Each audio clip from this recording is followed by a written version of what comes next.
Chapter 209.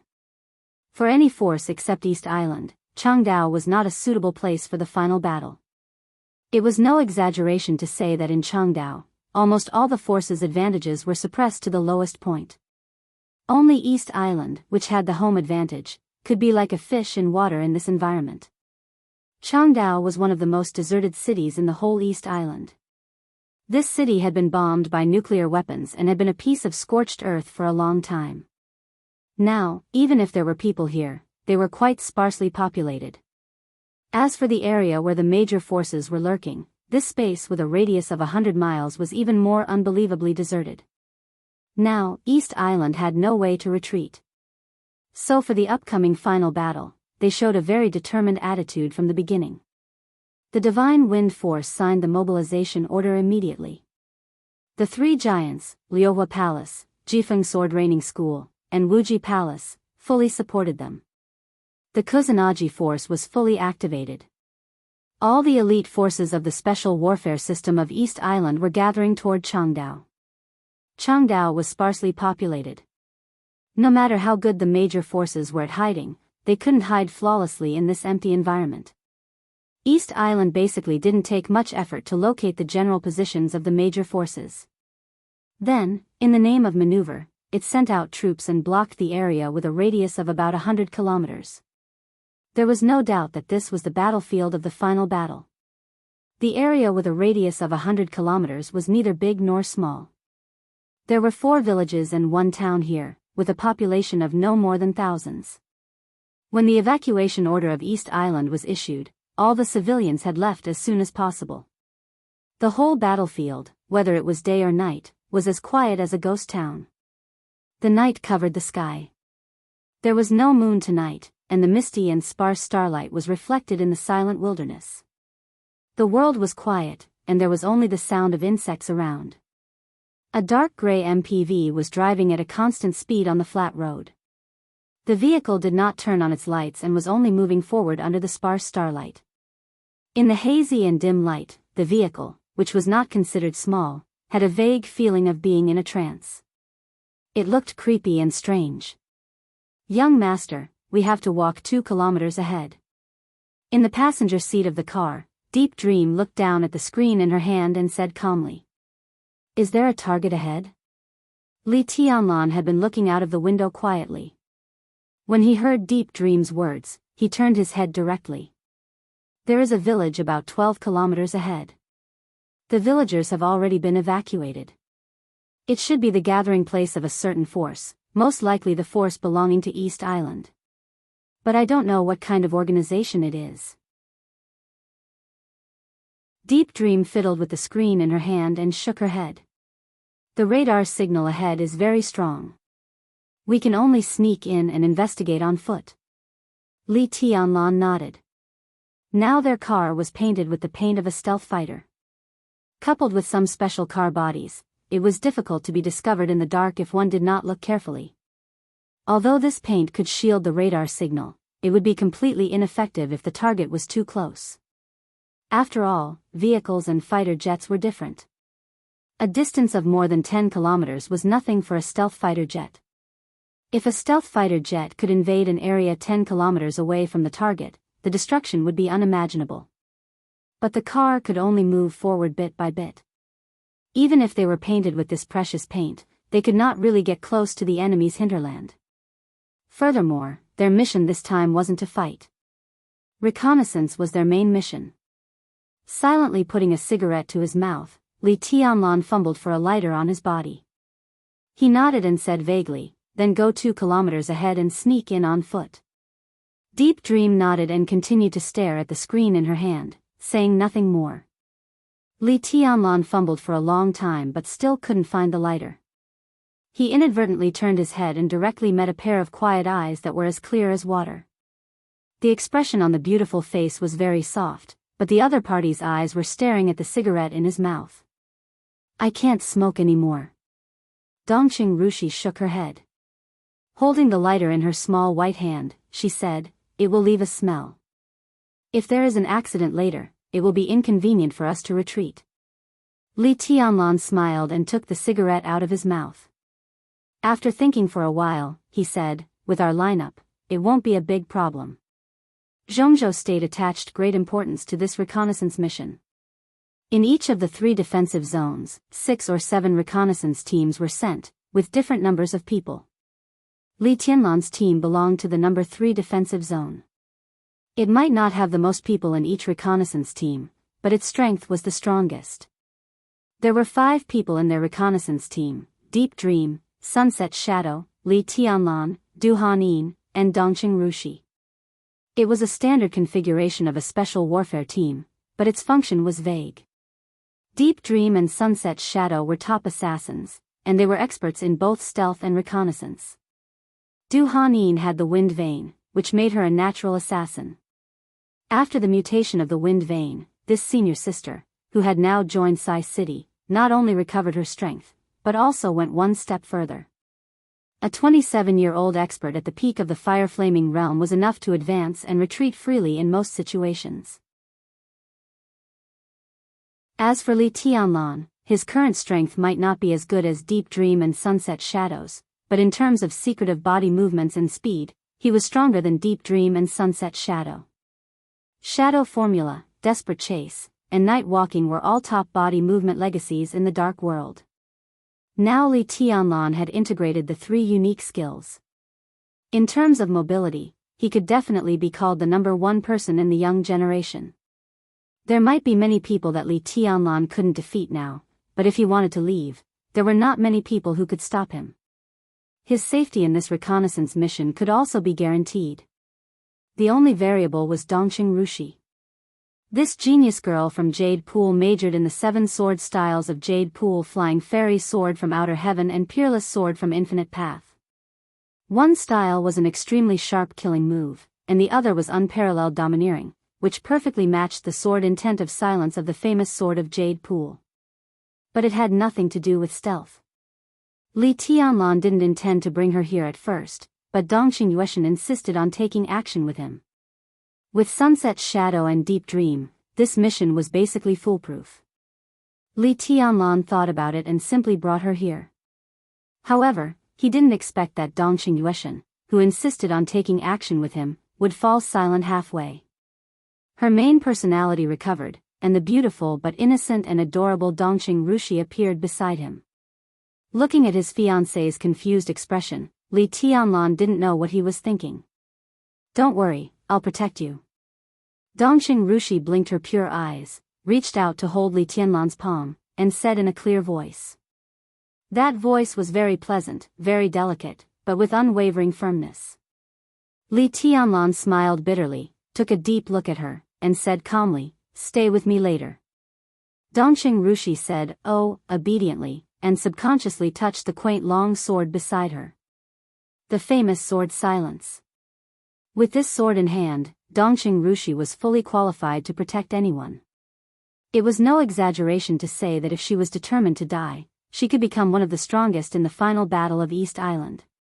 The invincible sword intent in the silence matched her perfectly. Once Dongqing Rushi pulled out the sword, it would be a real invincible strike. That sword strike at the cost of her life was so terrifying. Li Tianlan didn't want to think about it, and he didn't dare to think about it. Li Tianlan narrowed his eyes, looked at the silence beside Dongqing Rushi's hand, and said nothing. The body of the silence was quaint, and the scabbard was densely covered with cracks. That day in Jingdu, Dongqing Rushi had already decided to pull out the sword. Although the sword strike was forced back, it basically destroyed the scabbard. However, the scabbard cracked but didn't fall apart, and the sword intent inside it became more and more turbulent. Every time Li Tianlan stared at it, he could clearly feel the surging and mighty killing intent in the scabbard, which was enough to kill all living beings. "I won't be able to do that tonight." Li Tianlan looked at Dongqing Rushi's pure eyes, and said seriously, "No matter what, don't pull out the sword, understand?" Dongqing Rushi was stunned, and looked straight into Li Tianlan's eyes. After a long time, she said softly, "I want to protect you." "Nonsense." Li Tianlan scolded her with a smile, and reached out to pinch her delicate little nose, while the other hand patted on the box beside him. "See? This is sky attack, the sky attack studied by your family. When your godfather gave me this gun, he said that it's a man's duty to protect his family. When did it become my family's turn to protect me? Family? Dongqing Rushi looked at Li Tianlan with burning eyes. There seemed to be some shyness in her pure eyes, but she looked into his eyes bravely. Li Tianlan coughed, shook his head, and said, "In any case, don't pull out the sword." Dongqing Rushi's eyes moved, and the corners of her mouth gently raised into a smile. She said no more. The business car stopped in the night. There was a T-junction in front of them, and right in front of them was a forest. "It's here." Deep Dream turned off the screen in her hand and said, "Through this forest, the village is 10 kilometers away, and it's also the target of our investigation this time. Let's go." Li Tianlan opened the door without hesitation. The number 3 defensive area planned by Zhongzhou State had a circumference of about 30 kilometers, and there was only one village in this area, but it was the largest of the 4 villages in the whole battlefield. At present, it could be confirmed that a force was stationed in the village, and it was most likely to be a local force of East Island, but no one could be sure which one it was. Once the final battle broke out, at least in the number 3 defensive area, this was definitely the toughest bone to chew, so the strongest reconnaissance team in the number 3 defensive area was assigned to investigate this area. Figuring out their general personnel, the forces they belonged to, and the strength of their high-level personnel was crucial for the next battle plan of Zhongzhou State. In the whole general trend, East Island was undoubtedly in a weak position, but in the final battle, East Island was the strongest party. They had suppressed everything, and there was no way out. Whether the major forces won or lost this time, at least there was room for compromise. At worst, they would just lose some elites to negotiate with East Island. But if East Island lost, there would be a series of serious consequences such as the complete loss of the special warfare system, the economic collapse of East Island, and so on. They couldn't afford to lose it all.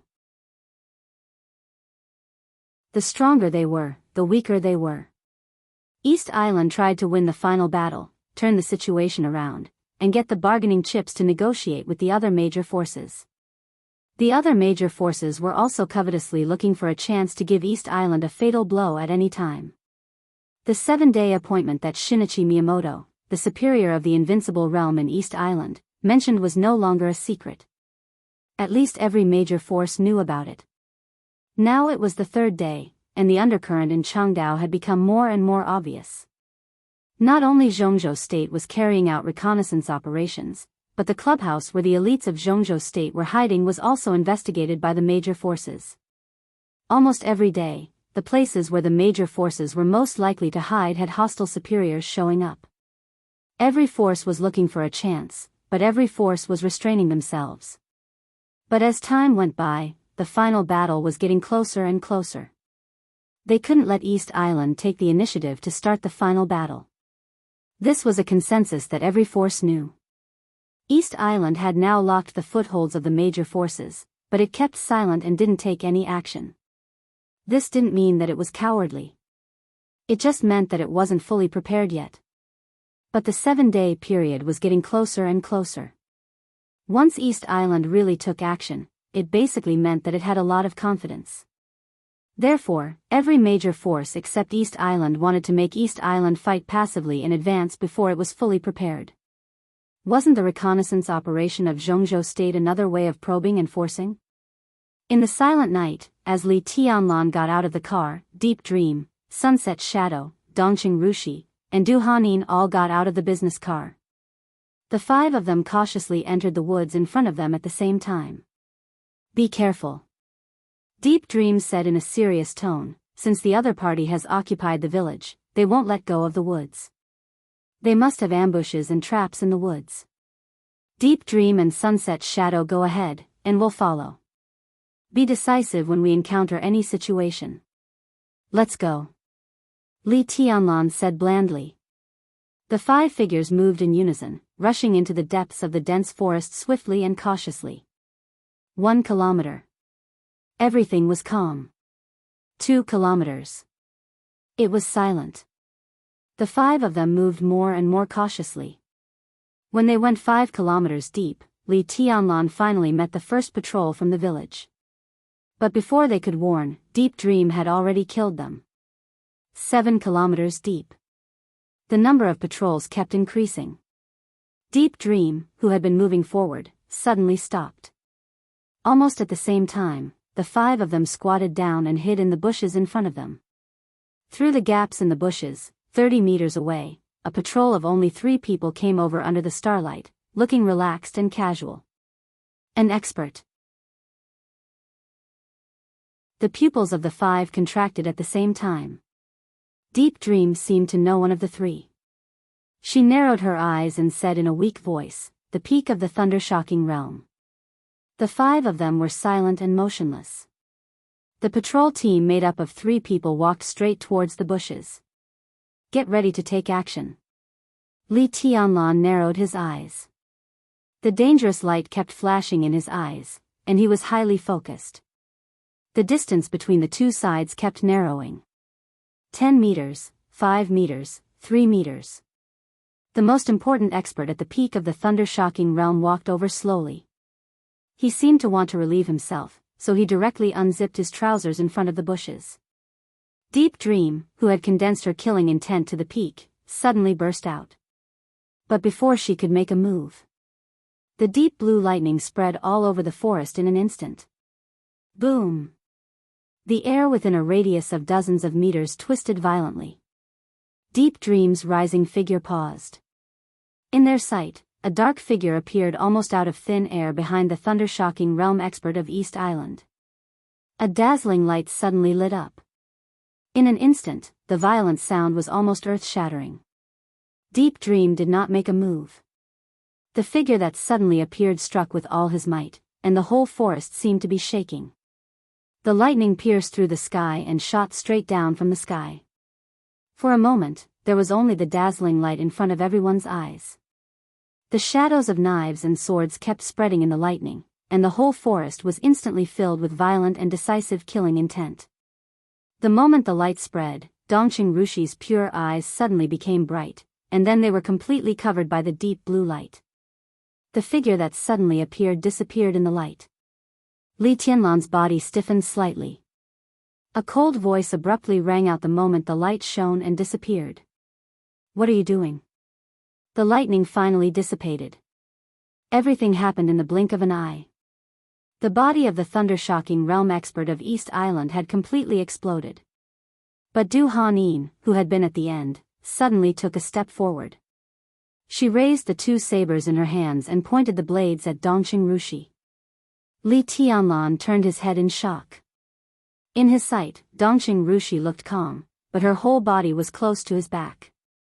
She held the famous sword Silence in one hand. In the other hand, she held a dagger that Li Tianlan had never seen before. The dagger had been unsheathed. The blade was scarlet, carved with gorgeous and complicated golden patterns. At this moment, the blades of Du Hanin's 2 sabers had been placed on Dongqing Rushi's neck, and Dongqing Rushi's body was closer to Li Tianlan than ever. The huge power in the field had not disappeared, and the aftermath roared in the air. But the space suddenly quieted down. Dongqing Rushi looked at Li Tianlan quietly. Li Tianlan looked at Du Hanin seriously.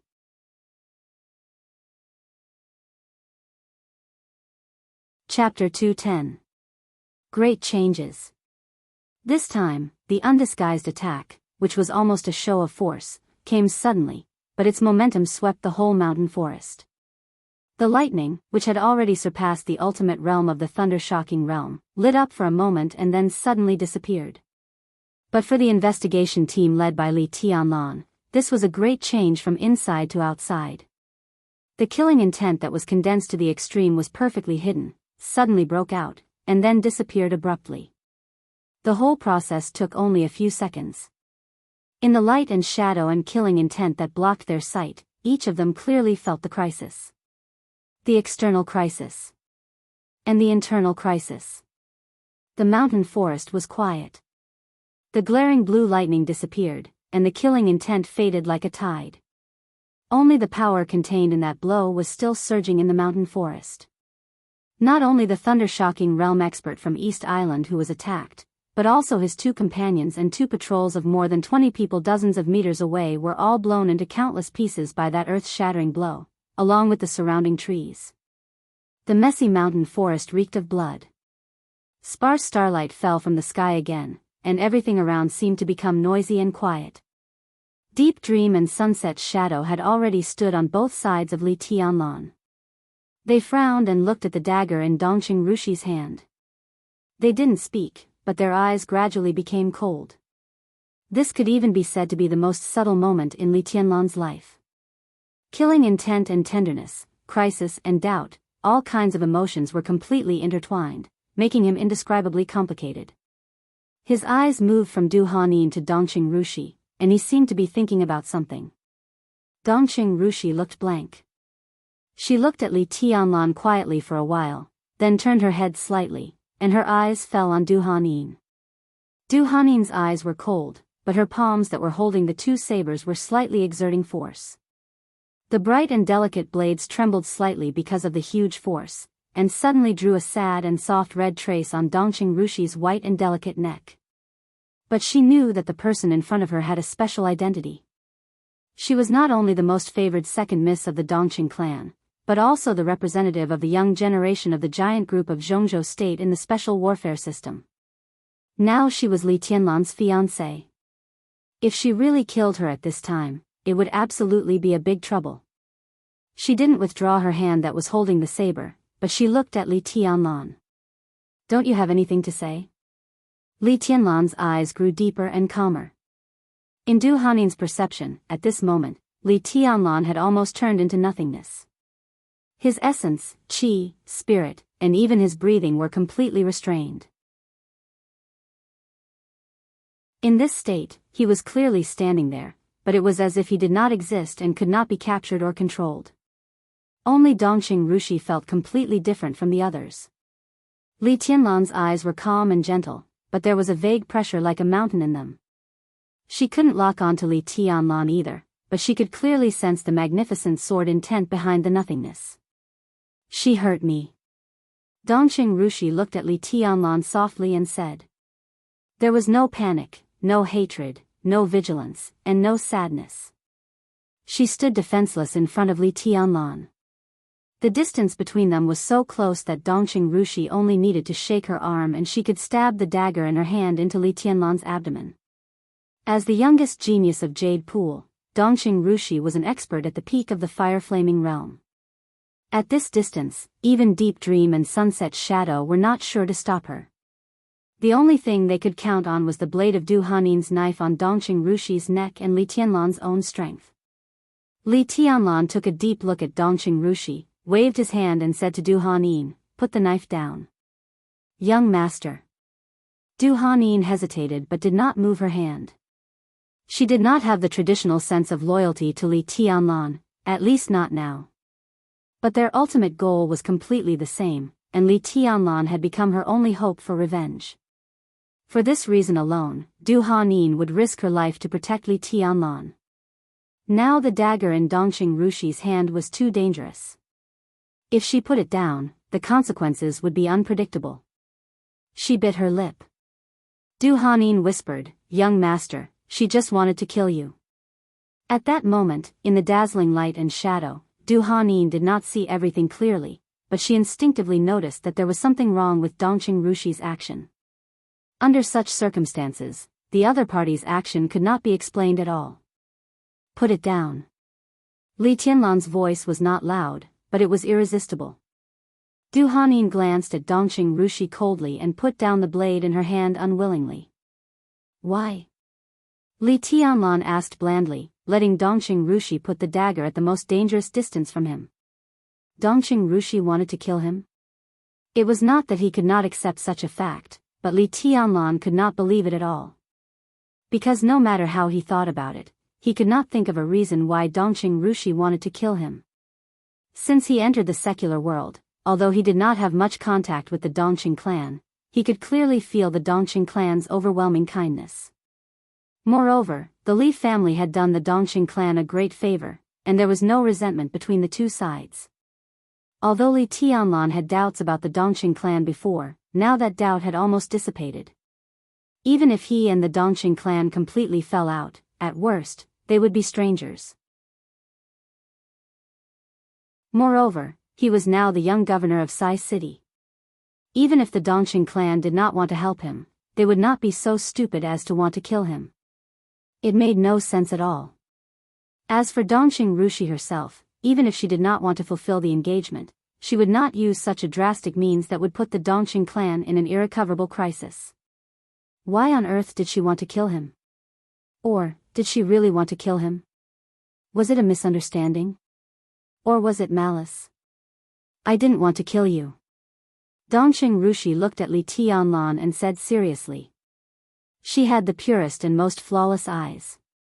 When she stared at Li Tianlan, no one could see any impurities in her eyes. There was only a faint gentleness and obedience in her eyes. I just want to stand with you when there is danger, no matter what it is. Sophistry. Du Hanin stood next to Dongqing Rushi, staring at the dagger in her hand and sneered. Li Tianlan was silent. You don't believe me?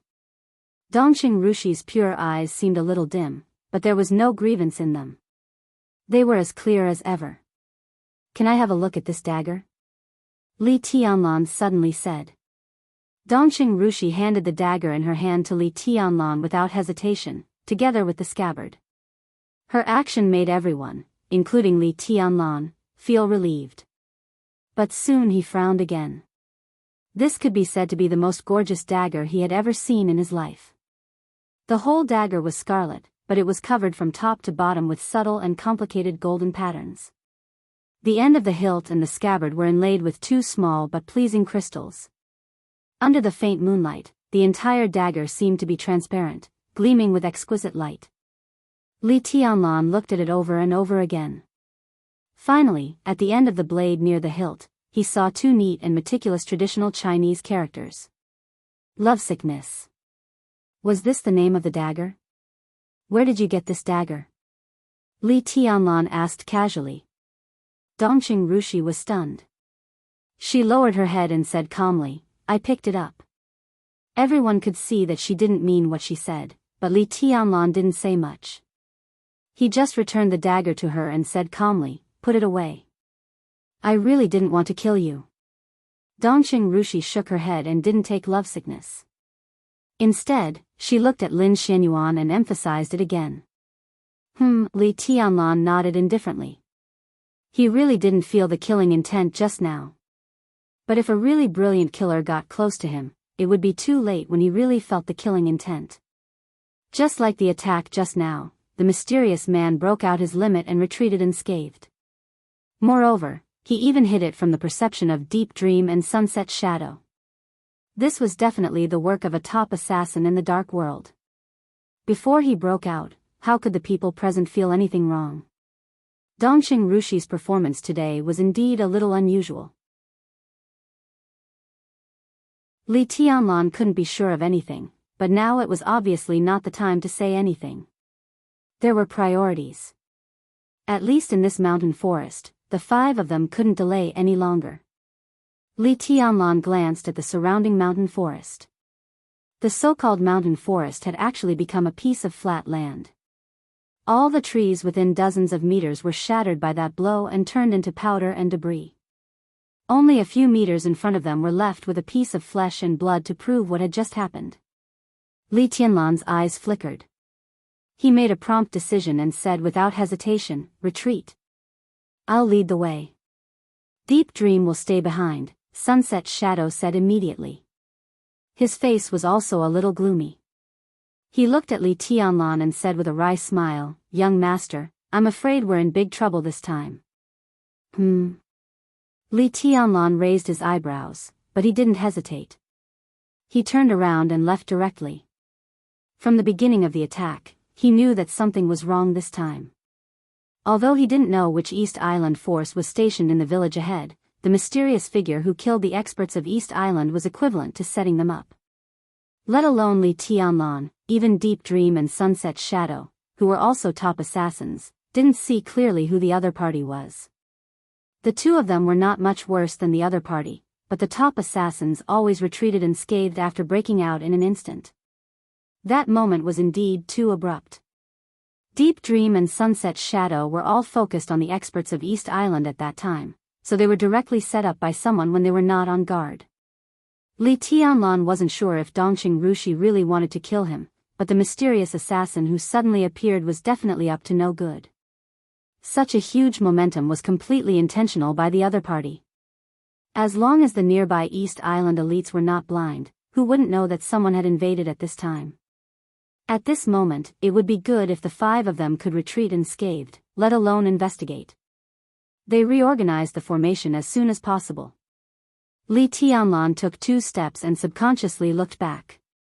In his sight, Dongqing Rushi's body was motionless. Her clear eyes stared at him blankly, as if she had lost a lot of spirit. "Don't just stand there." Li Tianlan turned back and grabbed her.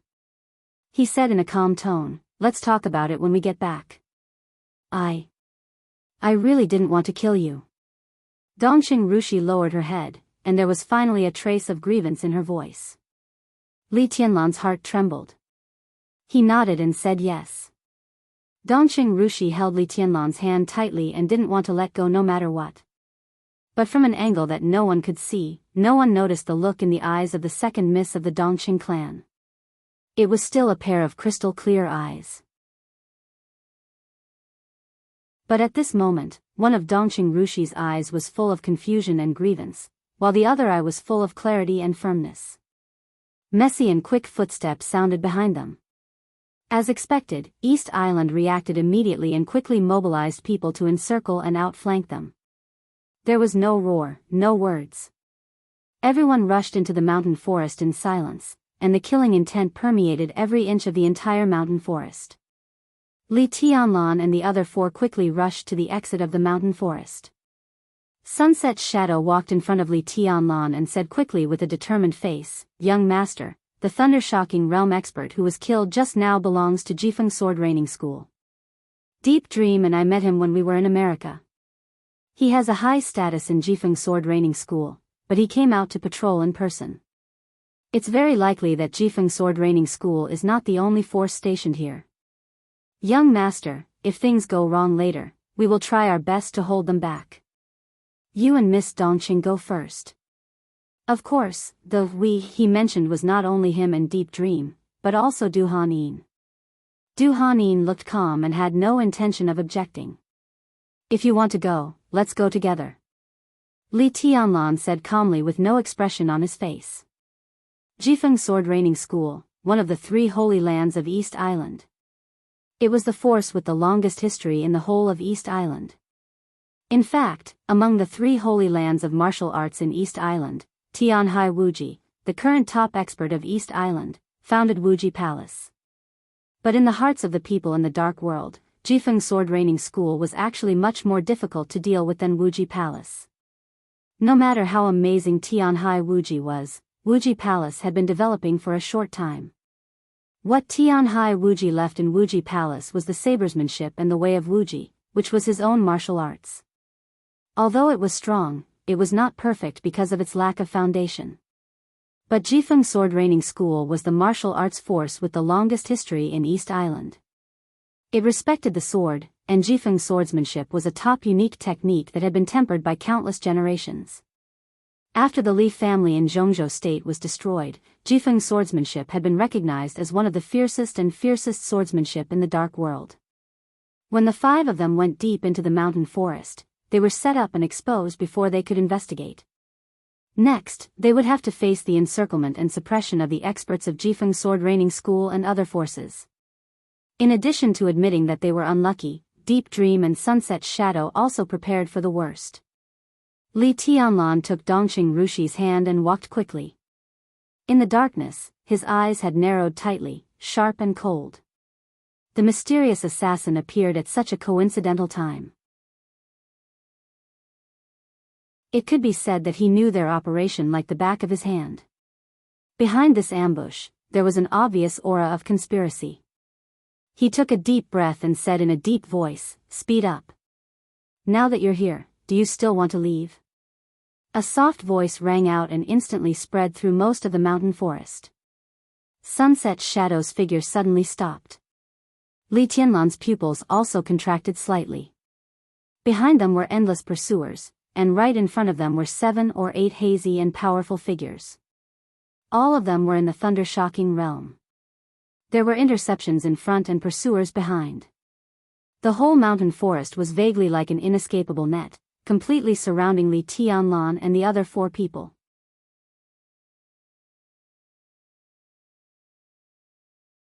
Chapter 2:11. 1, 2, 3, 4, 5, 6, 7. Under the gloomy night, one figure after another stepped out of the darkness and gradually became clear in front of Li Tianlan's eyes. Dressed in black close-fitting warrior suits and with long swords hanging from their waists, the 7 people were dressed in the same way and acted in the same way.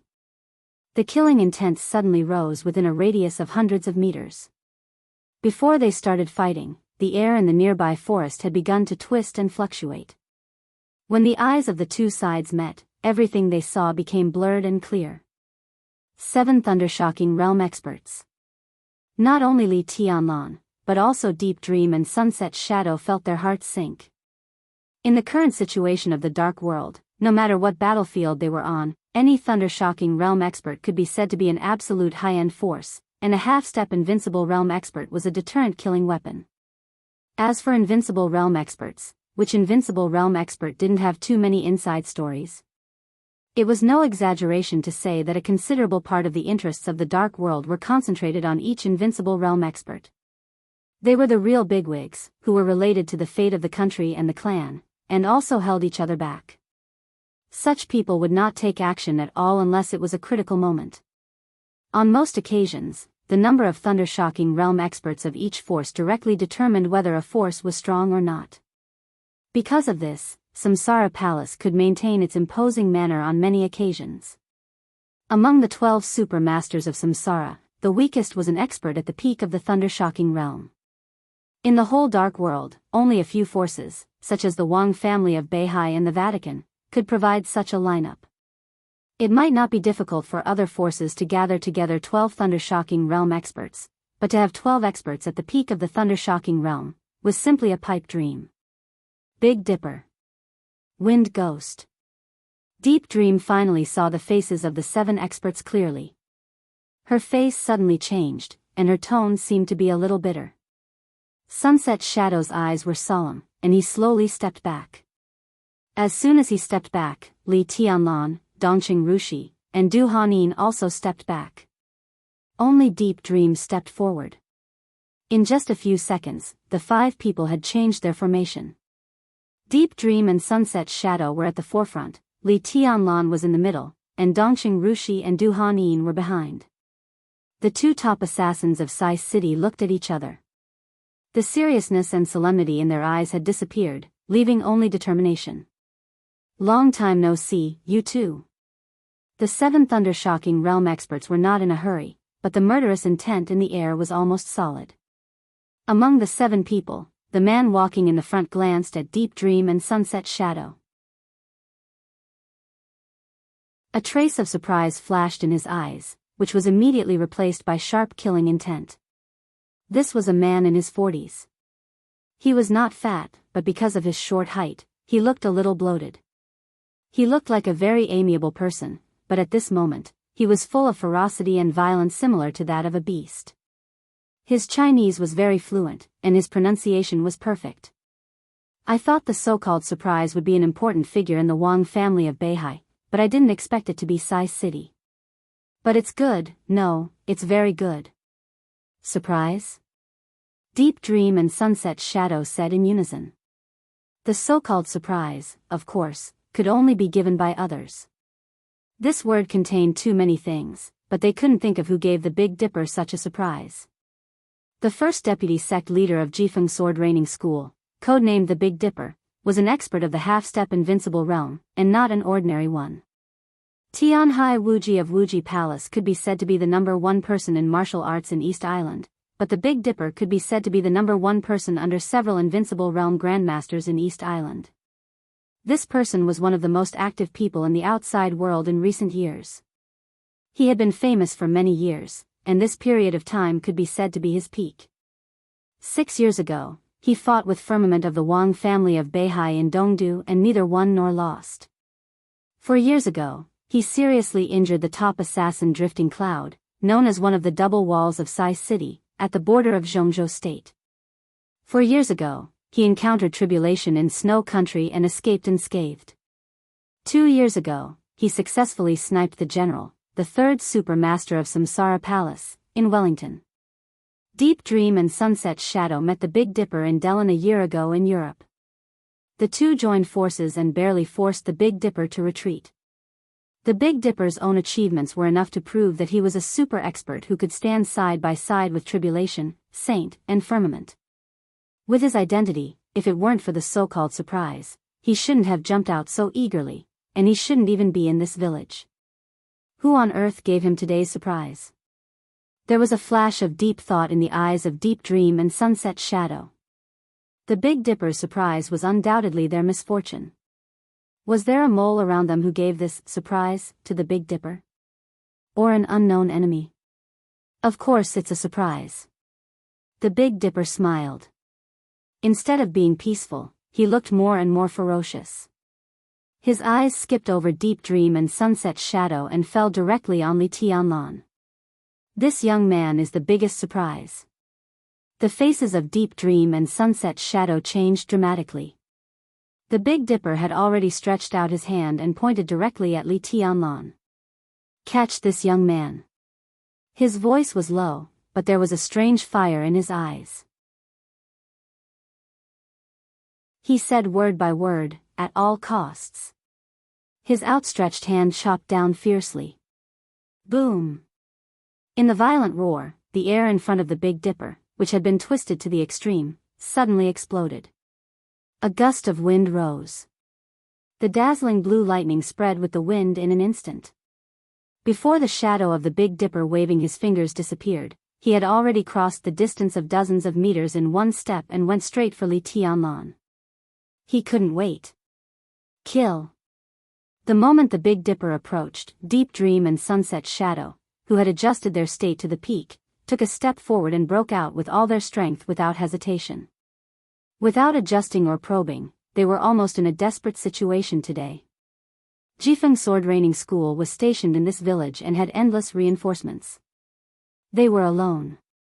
The longer they delayed, the more disadvantageous it would be for them. They had to kill their way out as soon as possible.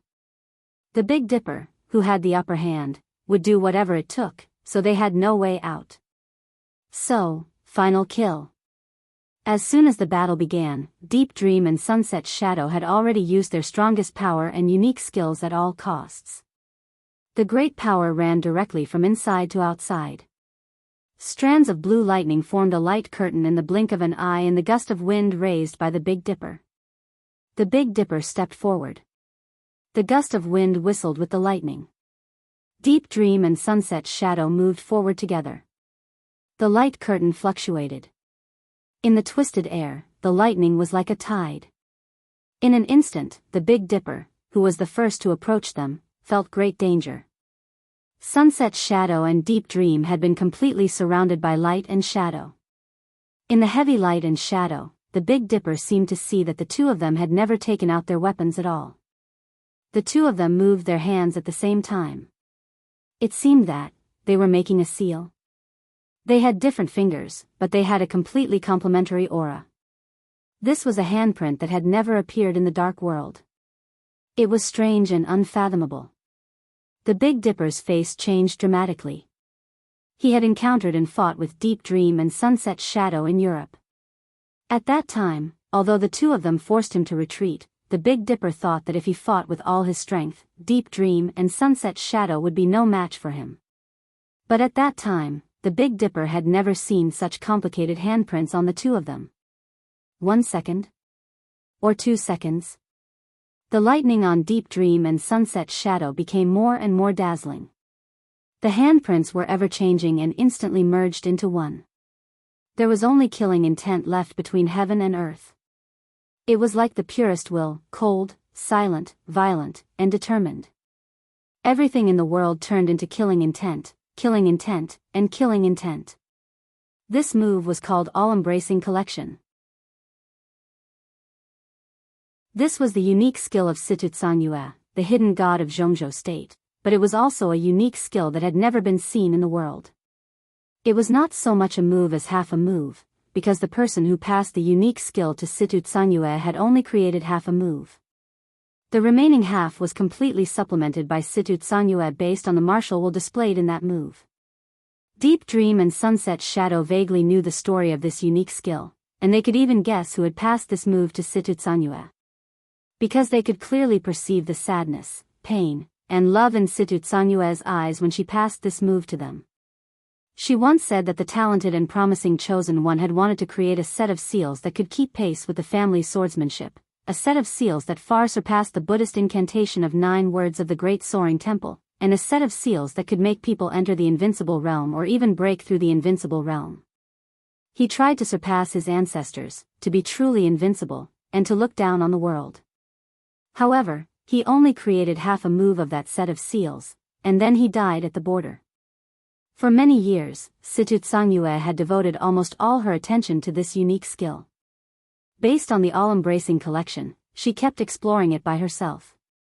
Even Tribulation's Buddhist incantation of 9 words was greatly affected by this. Tribulation might not have the talent of that brilliant figure, but he had always inherited the will of that brilliant figure and tried to make his Buddhist incantation of 9 words far surpass the Buddhist incantation of 9 words of the Great Soaring Temple.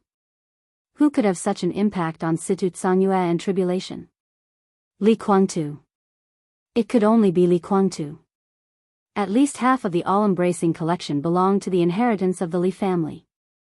The most powerful sword intent was also the most powerful seal.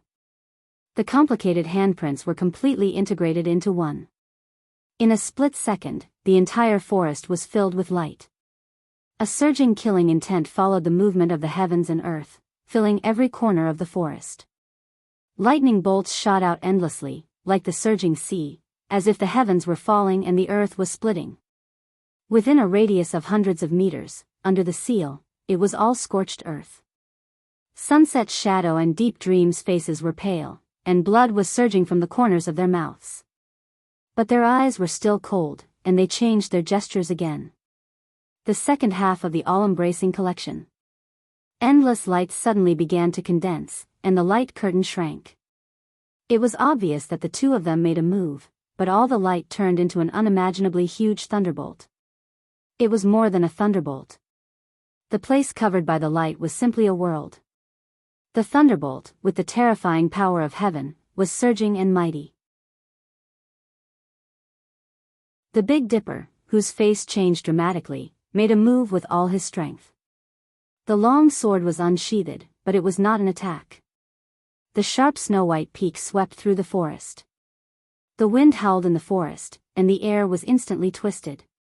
In the nothingness, a gaseous wall, which was flashing with lightning and condensed to the extreme, appeared in an instant. The wind surged around the wall, spreading for hundreds of meters in the blink of an eye, blocking everything. This was the strongest defensive unique skill of the Jifeng sword raining school. The Wall of Gale. Boom! The thunderbolt, which was like a world, hit the wind wall hard like a torrent. It was just a second. But it seemed like a long time. The towering wall in front of them suddenly exploded, and the twisted air shot in all directions. But the violent thunderbolt completely covered the Big Dipper and the 6 thunder-shocking realm experts behind him in an instant.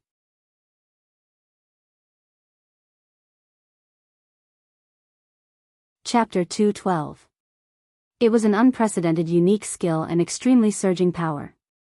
The lightning brought by the all-embracing collection boiled in the night. It was a killing intent and ferocity that could obliterate everything. It was mighty and mighty. The wind wall that the Big Dipper had condensed with all his strength in an instant was completely torn apart at once. Not only him, but also the other 6 thunder-shocking realm experts who were a little behind him were sent flying at the same time under the overwhelming lightning. In addition to the lightning under the night sky, there was only the almost deafening thunder roaring and shaking wildly. The lightning destroyed everything, and the world trembled under the killing intent. A faint scream rang out and was immediately drowned out by the hysterical thunder.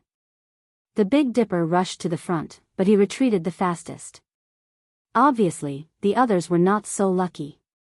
The 6 Thundershocking Realm experts were stunned for a moment, and the one who retreated a little slower was directly swept into the tide-like torrent of lightning.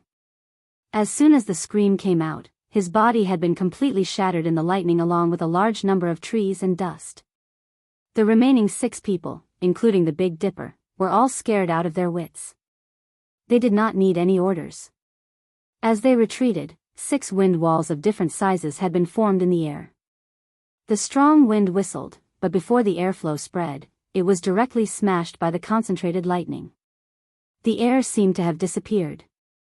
The endless lightning gathered together, like a light curtain, a torrent, or a sea, rising and falling. Wherever it passed, it almost formed a pseudo-domain. The 6 wind walls in front and behind were completely torn apart at once, covering everything in front of them.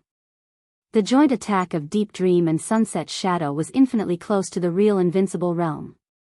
However, this attack severely injured the Big Dipper, and the 2 of them also paid a huge price. The raging power came from inside to outside. The more destructive power they caused, the more power they had to bear. This desperate attack was earth-shattering. In an instant, Li Tianlan felt that the strength of Sunset Shadow and Deep Dream had directly fallen from the peak of the Thundershocking Realm to the Fire-Flaming Realm, and their auras were unprecedentedly weak. The lightning went all the way forward. Deep Dream and Sunset Shadow, whose faces were pale and almost bloodless, did not hesitate to pull Li Tianlan and rush out of the forest in another direction. The roaring lightning rushed through the forest for hundreds of meters in the blink of an eye. In the blink of an eye, all the plants and ambushing soldiers in the forest were turned into ashes. The Big Dipper, who had been seriously injured before he made a move, looked ferocious. His whole body was filled with killing intent, and he was completely violent. The lightning that filled the sky finally stopped. However, the final battle had officially begun. "I'll go after him." In the forest that suddenly fell silent, a thin man beside the Big Dipper said. Then he suddenly chased after Li Tianlan and the others like a gust of wind. He was Wind Ghost, one of the visiting professors of Jifeng Sword Raining School. His strength was far less than that of the Big Dipper, but his speed was second to none in Jifeng Sword Raining School. Even among all the people at the peak of the Thundershocking Realm, he was one of the fastest. Big Dipper was in a mess, and his warrior uniform was almost completely torn apart. He had just taken a step forward when his face suddenly flushed red. Pooh! He spat out a mouthful of blood, and his powerful aura immediately began to decline. This was the most serious internal injury he had ever suffered in the Dark World, and it happened in his own territory. Intense resentment and anger twisted his chubby face. Big Dipper suddenly roared and chased after Wind Ghost, ignoring his injuries. The other 4 did not hesitate at all and chased after Big Dipper. The 7 Thundershocking Realm experts were all from Jifeng Sword Raining School. Except for the Big Dipper and Wind Ghost, the others had not reached the peak of the Thundershocking Realm, but they were also real experts. These 7 people had now arrived in Changdao, representing most of the high-end combat capability of Jifeng Sword Raining School. Now they had lost one person before the official fight, and the others were more or less injured. Such a situation was simply a great shame. This kind of emotion was not anger, but hatred. When the lightning disappeared, everyone was desperately chasing after them, wishing they could skin Deep Dream and Sunset Shadow to vent their hatred. In this way, their strength was not the same, and the speed of the pursuit was inevitably different. The original neat formation was suddenly pulled apart. Although they noticed this situation, no one cared. Deep Dream and Sunset Shadow were seriously injured. For them, the most difficult person in the 5-member group now was Li Tianlan, who was known as the young heavenly sun in Zhongzhou State. He was also the most important goal of their trip. Except for Li Tianlan, the others were nothing to be afraid of.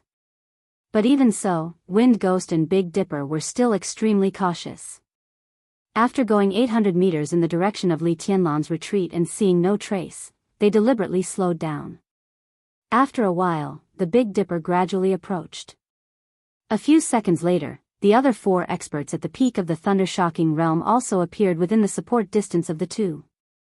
The 6 people kept a safe distance and moved forward together.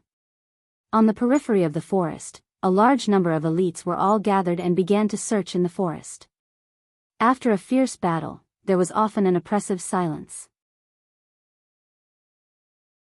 The periphery of the forest was lit up and noisy, but the route where Li Tianlan and the others retreated was dead silent. Only the footsteps of the Big Dipper and Wind Ghost echoed in the forest. They can't have gone far. The Big Dipper said in a cold tone, Deep Dream and Sunset Shadow are seriously injured. No matter how fast Li Tianlan is, it's impossible for him to run here with 4 people without being discovered. We've found the wrong position. I didn't find any traces left by them changing directions.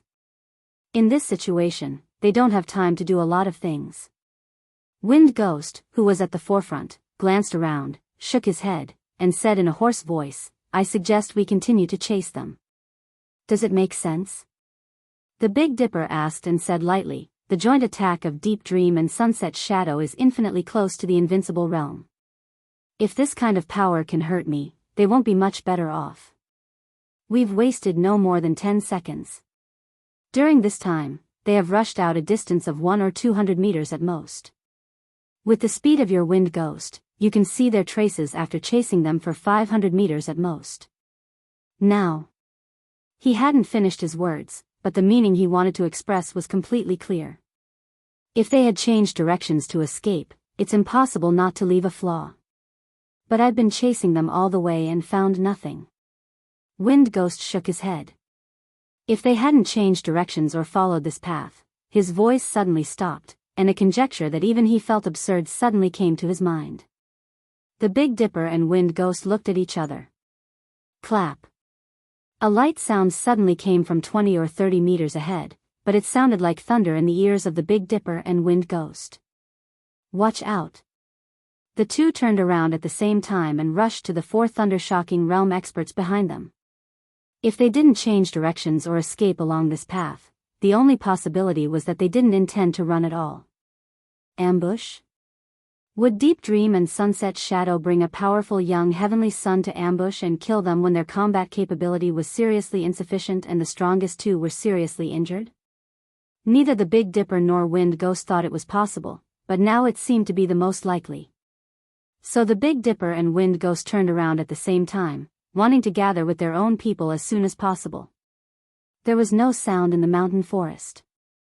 The Big Dipper, who had turned around, suddenly felt relieved. What he worried most was that they would be assassinated by Deep Dream and Sunset Shadow before they were prepared. Now the 4 people behind them were in good condition, and he had already warned them. All 3 parties were at a safe distance. It would only take a few seconds for the 6 of them to completely gather. But at the moment when the Big Dipper felt relieved, a cold but condensed killing intent suddenly broke out silently. Deep Dream. Sunset Shadow. One after the other, 2 tiny and somewhat ridiculous thunderbolts lit up in front of them. One thunderbolt pierced the Big Dipper's chest, and the other pierced the back of the Big Dipper's head. The tiny and dim thunderbolts moved extremely fast, intertwining and spreading rapidly in the gloomy night. The figures of Sunset Shadow and Deep Dream almost instantly approached the Big Dipper in a flash. A shocking change occurred. The killing intent that had been brewing and suppressed to the extreme suddenly burst out in the most unscrupulous way. This was an assassination, and it was also a desperate fight. Because there was no way out for this ambush. The 2 sharp daggers were like 2 rays of flowing light. The moment they lit up, the dazzling sharpness had reached the Big Dipper's chest and back along with the dim thunderbolts. At the moment of life and death, the Big Dipper suddenly roared, and the thunderbolts all over his body burst out wildly. The dazzling light met the 2 faint rays of Deep Dream and Sunset Shadow.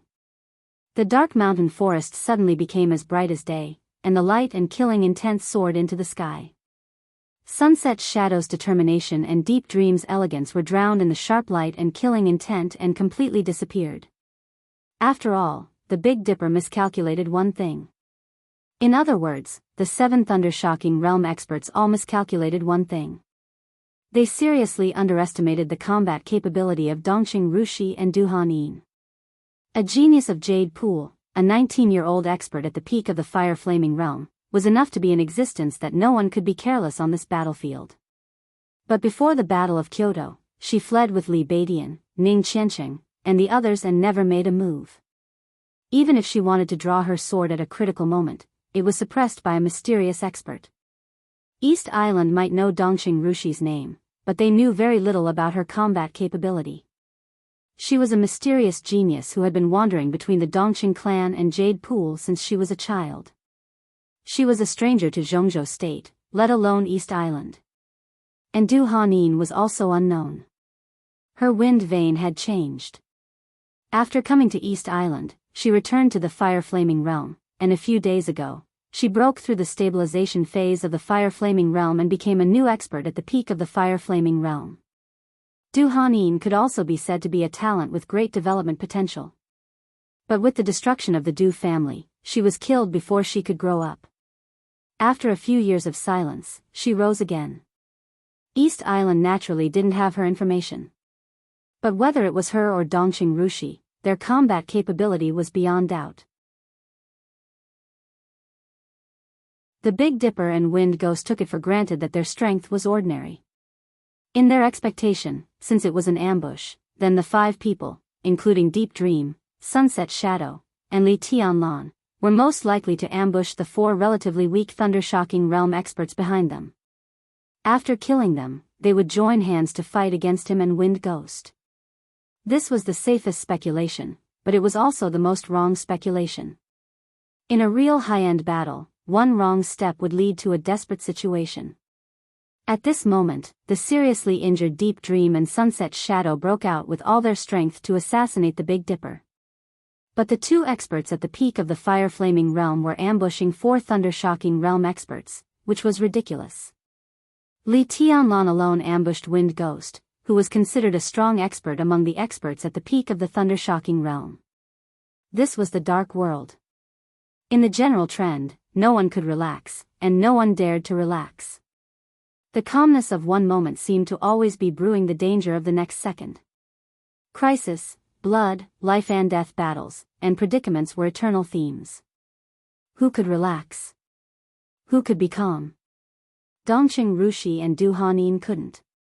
Deep Dream, Sunset Shadow, and the Big Dipper couldn't. The 4 Thunder-Shocking Realm experts couldn't. Neither could Li Tianlan or Wind Ghost. If they relaxed a little less, they might end up dead. Wind Ghost turned around, and he suddenly took back the step that he had taken.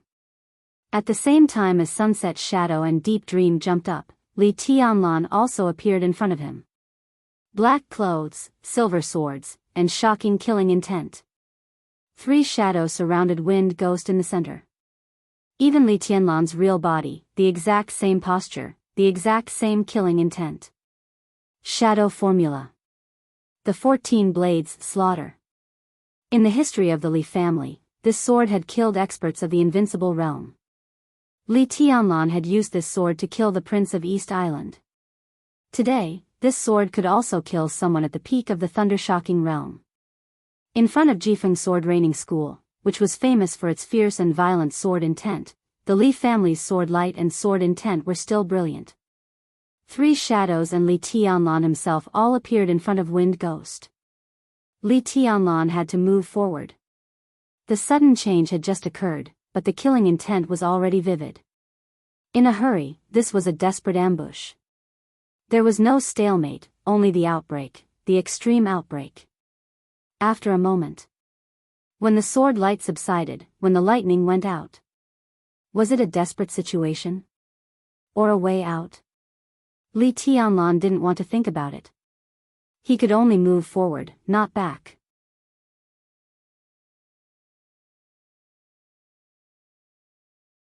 Chapter 213. In the blink of an eye, the ambush had just begun, but it had already reached the end of life and death. Silent, fierce, crazy. The shadows of swords and sabers flashed and rose in the forest. Thunder and raging fire filled the air. The pursuit and escape had turned into a life and death battle within 10 seconds. The battle in the dark world had never had so many rules and regulations. Killing the enemy with the most powerful force in the shortest time was enough to sum up everything. In this world without benevolence, righteousness, and morality, life and death were the only two extreme truths. Perhaps because of this, many people regarded the Wang family of Beihai in Zhongzhou State as the strongest force in the dark world. It was not only because of the ranking of Zhongzhou Sword Emperor Wang Tianzong in the divine list, but also because of the martial arts inheritance of the Wang family of Beihai. For hundreds of years, no matter how the martial arts of the Wang family of Beihai changed, the true meaning they pursued remained the same. That was eruption. They could give up on defense, speed, and strength. They could give up on everything, but they would never give up on the pursuit of extreme explosive power. Whether it was Wang Tianzong or an ordinary expert of the Wang family of Beihai, they could completely vent all their combat capability in the shortest time and destroy all the obstacles in front of them. Their instantaneous outburst did not belong to any top assassin, and their continuous outburst made everyone feel desperate. The Wang family of Beihai could have its current status not because of Wang Tianzong. In the final analysis, it was only because of 3 words. That was explosive power. Absolute explosive force might not determine a person's achievements in martial arts, but it could definitely improve a person's combat capability to the greatest extent. Experts from the Wang family of Beihai, no matter how strong or weak their real strength was, were experts when they went all out.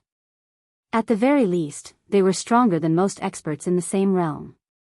Among all the martial arts forces in Zhongzhou State, Jade Pool was the one most influenced by the Wang family of Beihai's martial arts.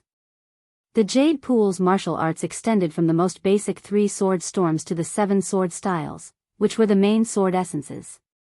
The sword essences of different sword storms and sword styles were also different.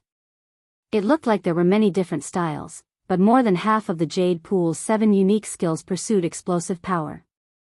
Dongxing Wudi, the god of massacre of Zhongzhou State, mainly practiced the 9 heavens wind and thunder sword. Su Chu specialized in the wind and thunder howling sword art. Dongxing Rushi majored in the peerless myriad sword. Its core essence was the pursuit of extreme explosive power. Because of this, Dongxing Rushi, who held the famous sword of Jade Pool, Silence, gave everyone a huge surprise as soon as she made her move. Lightning and raging fire intertwined.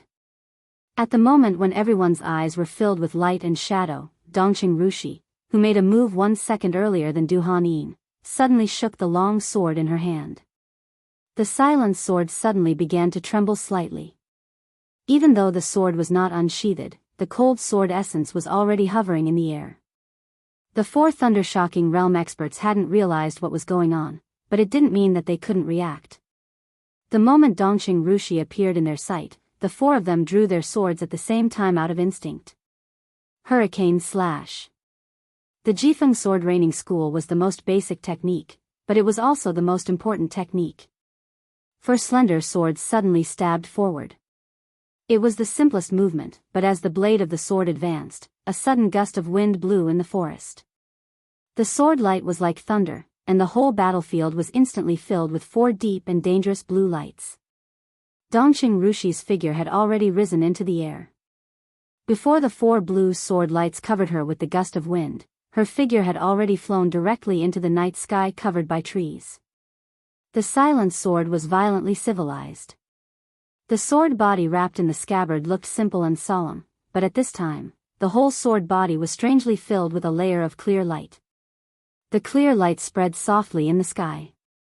Dongxing Rushi's figure flew higher and higher, becoming blurred in the air. Only the clear light was still spreading. It was like a bright moon in the sky.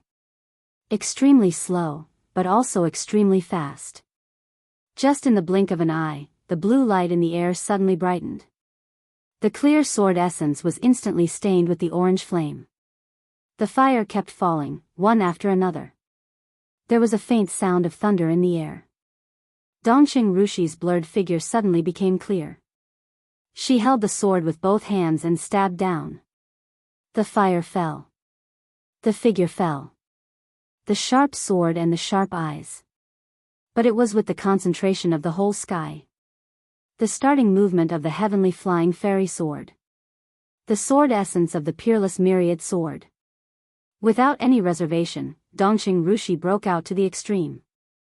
The falling fire in the air merged and solidified under Dongqing Rushi. The fire shot everywhere, and the hot temperature swept across the sky.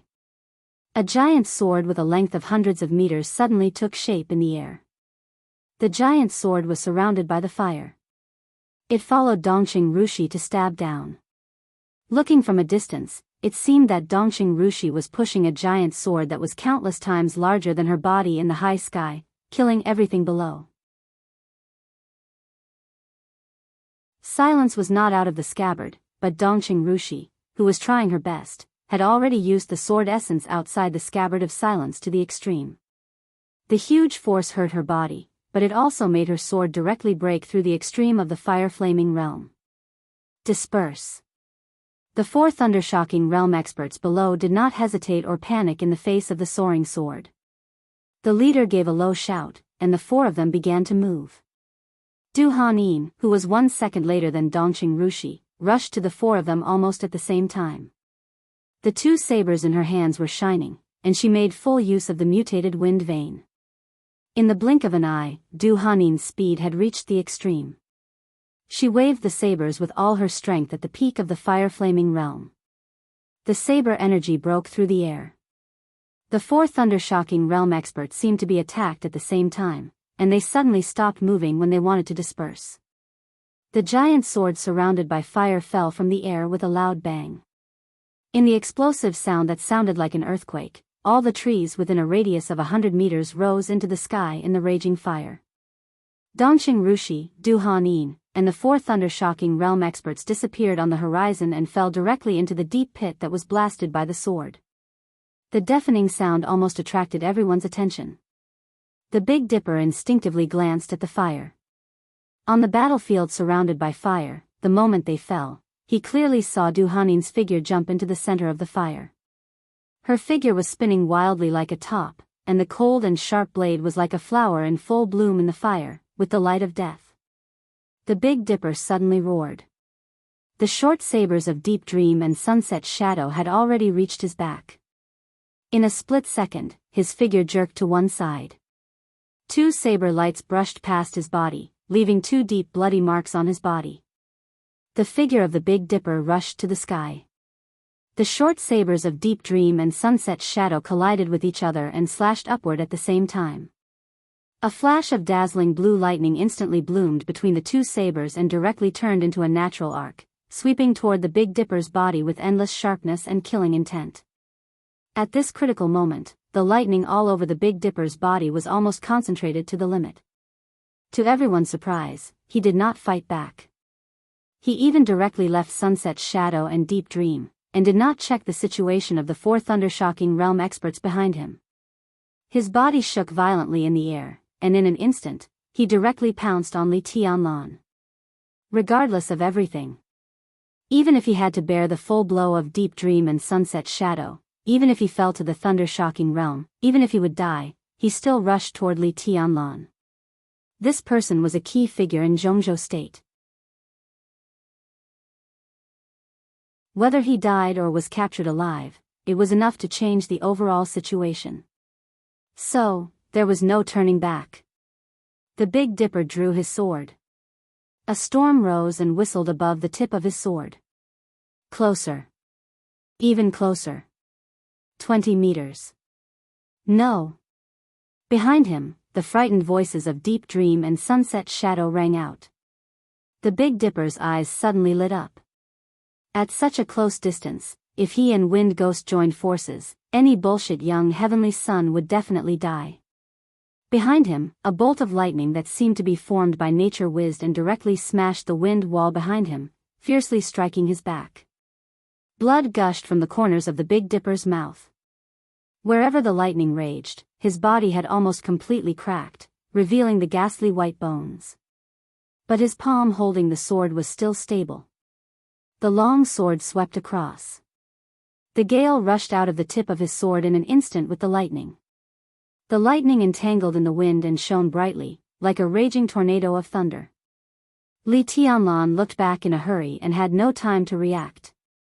The tornado had hit him hard, and the violent wind shook his body in an instant, sending him high into the sky. The sword light lit up again. Wind Ghost drew the sword. The moment Li Tianlan was blown away, Wind Ghost's body appeared directly above Li Tianlan's head with the wind. The blade chopped down. The bright sword light penetrated the gale and suddenly triggered the thunder. Wind Ghost's figure looked unrestrained and relaxed in the air, but every sword move was full of extreme sharpness and violence. Jifeng Sword Raining. The ultimate unique skill of Jifeng Sword Raining School. The sword light danced in the wind with the thunder. Li Tianlan's body rose into the air. As Wind Ghost chopped down with his sword again and again, Li Tianlan's body was completely out of balance under the sharp sword intent and the extremely ingenious power. He couldn't land in the gale and thunder. The Big Dipper, who was almost covered in blood, shook the long sword, and the second gale suddenly rose. The Big Dipper laughed wildly. Just as he was about to move forward, his whole body suddenly floated uncontrollably. The Big Dipper's face changed dramatically, and he suddenly looked back. In his sight, Deep Dream was still rushing forward. But Sunset's shadow had stopped where he was. He quickly made a gesture with his hands, and his aura soared in an instant. The Big Dipper was looking at Sunset's shadow. Sunset's shadow was also looking at the Big Dipper. There was only firmness in his eyes. Young Governor must not die. His hands made a gesture and finally stopped. Sunset's shadow. Deep Dream's scream was unprecedentedly shrill. She knew the last move of Sunset's shadow. It was the last move that even she didn't know. Or rather, it was half a move. This half move was called immortality.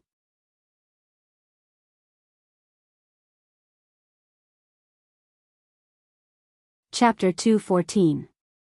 Among all the assassins in Sai City, Sunset's shadow was a relatively unknown figure. He had joined Sai City for the shortest time and spent the least time in Mount Taibai. He was low-key, gentle, and taciturn. The only thing that impressed people was his strength at the peak of the thunder-shocking realm. As his partner, Deep Dream often felt that she didn't know Sunset's shadow. This top assassin, who had been trusted deeply since he joined Sai City 5 years ago, spent most of his time doing his own thing in silence, killing, observing, and learning. He didn't look cold-blooded and liked to laugh, but he rarely spoke.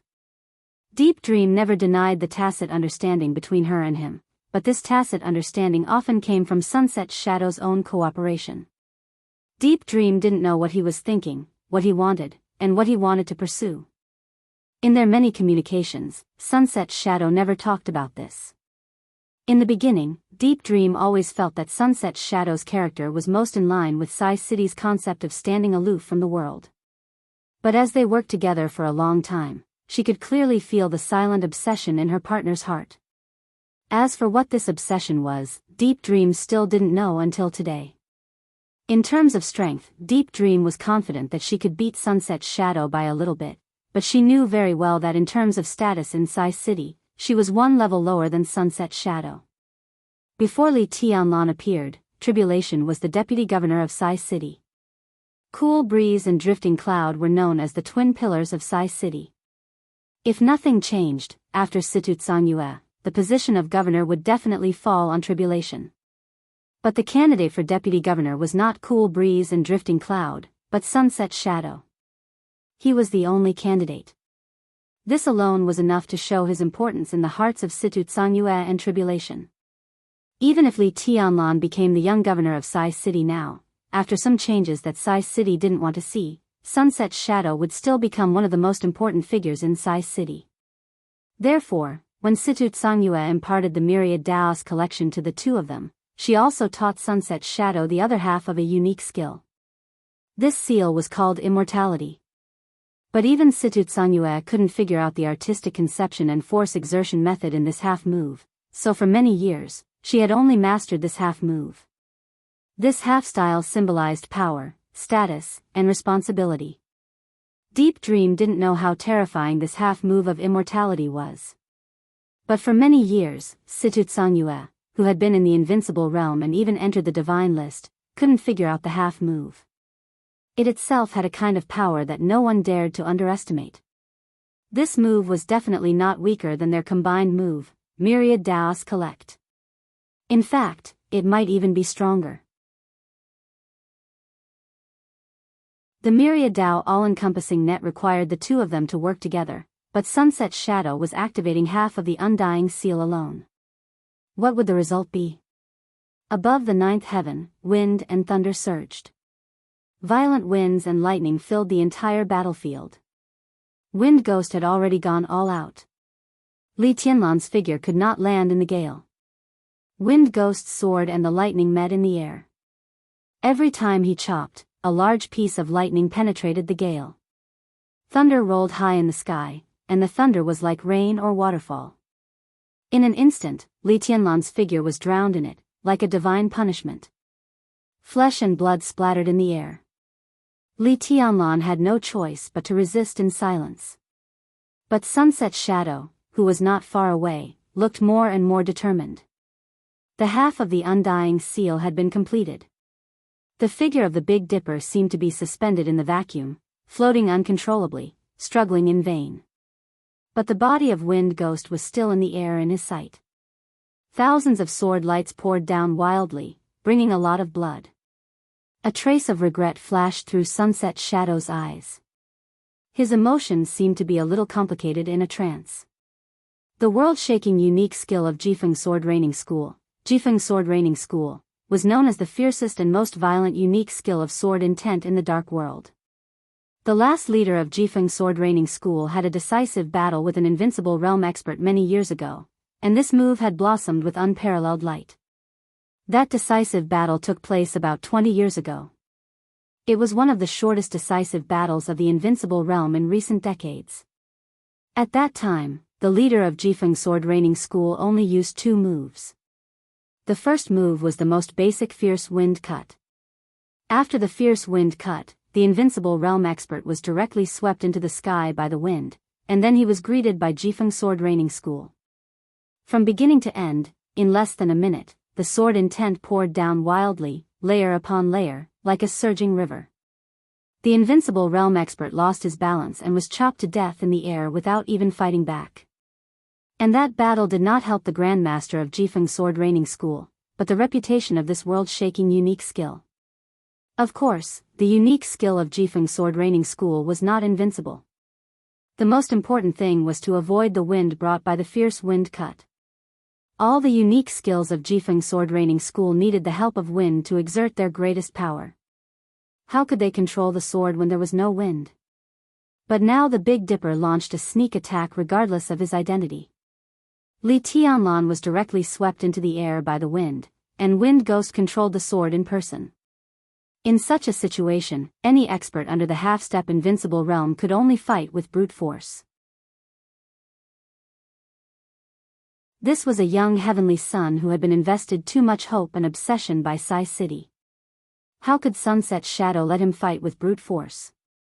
How could he bear to let him fight with brute force? A touch of blue suddenly flashed in Sunset Shadow's resolute and clear eyes, and the half-style of the Undying Seal in his hands suddenly shook. Heaven and earth fell silent in an instant. With Sunset Shadow as the center, a circle of air waves visible to the naked eye suddenly rose in the forest. The air waves spread rapidly and suddenly filled the forest for hundreds of meters. The wind stopped. The lightning disappeared. Not far away, the flames were extinguished, and the sword light stopped.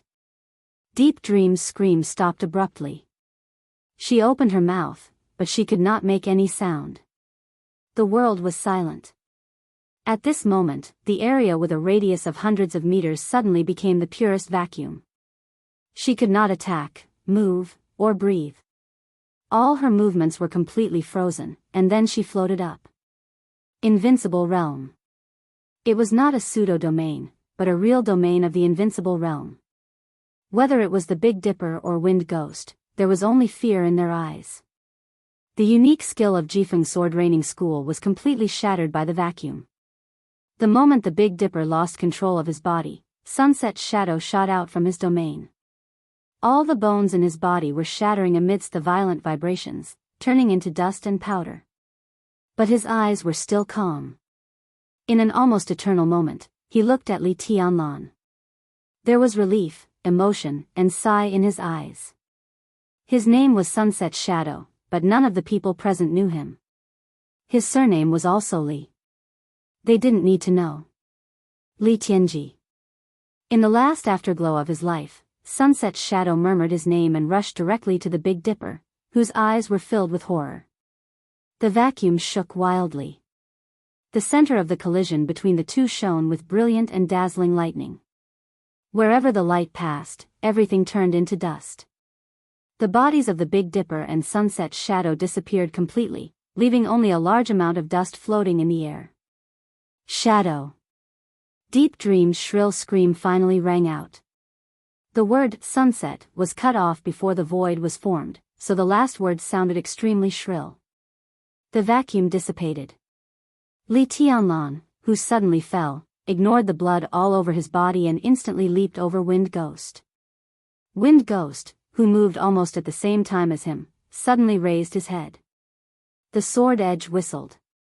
Fierce wind cut. A violent gust of wind blew toward Li Tianlan along with the raised sword edge. Li Tianlan had been prepared.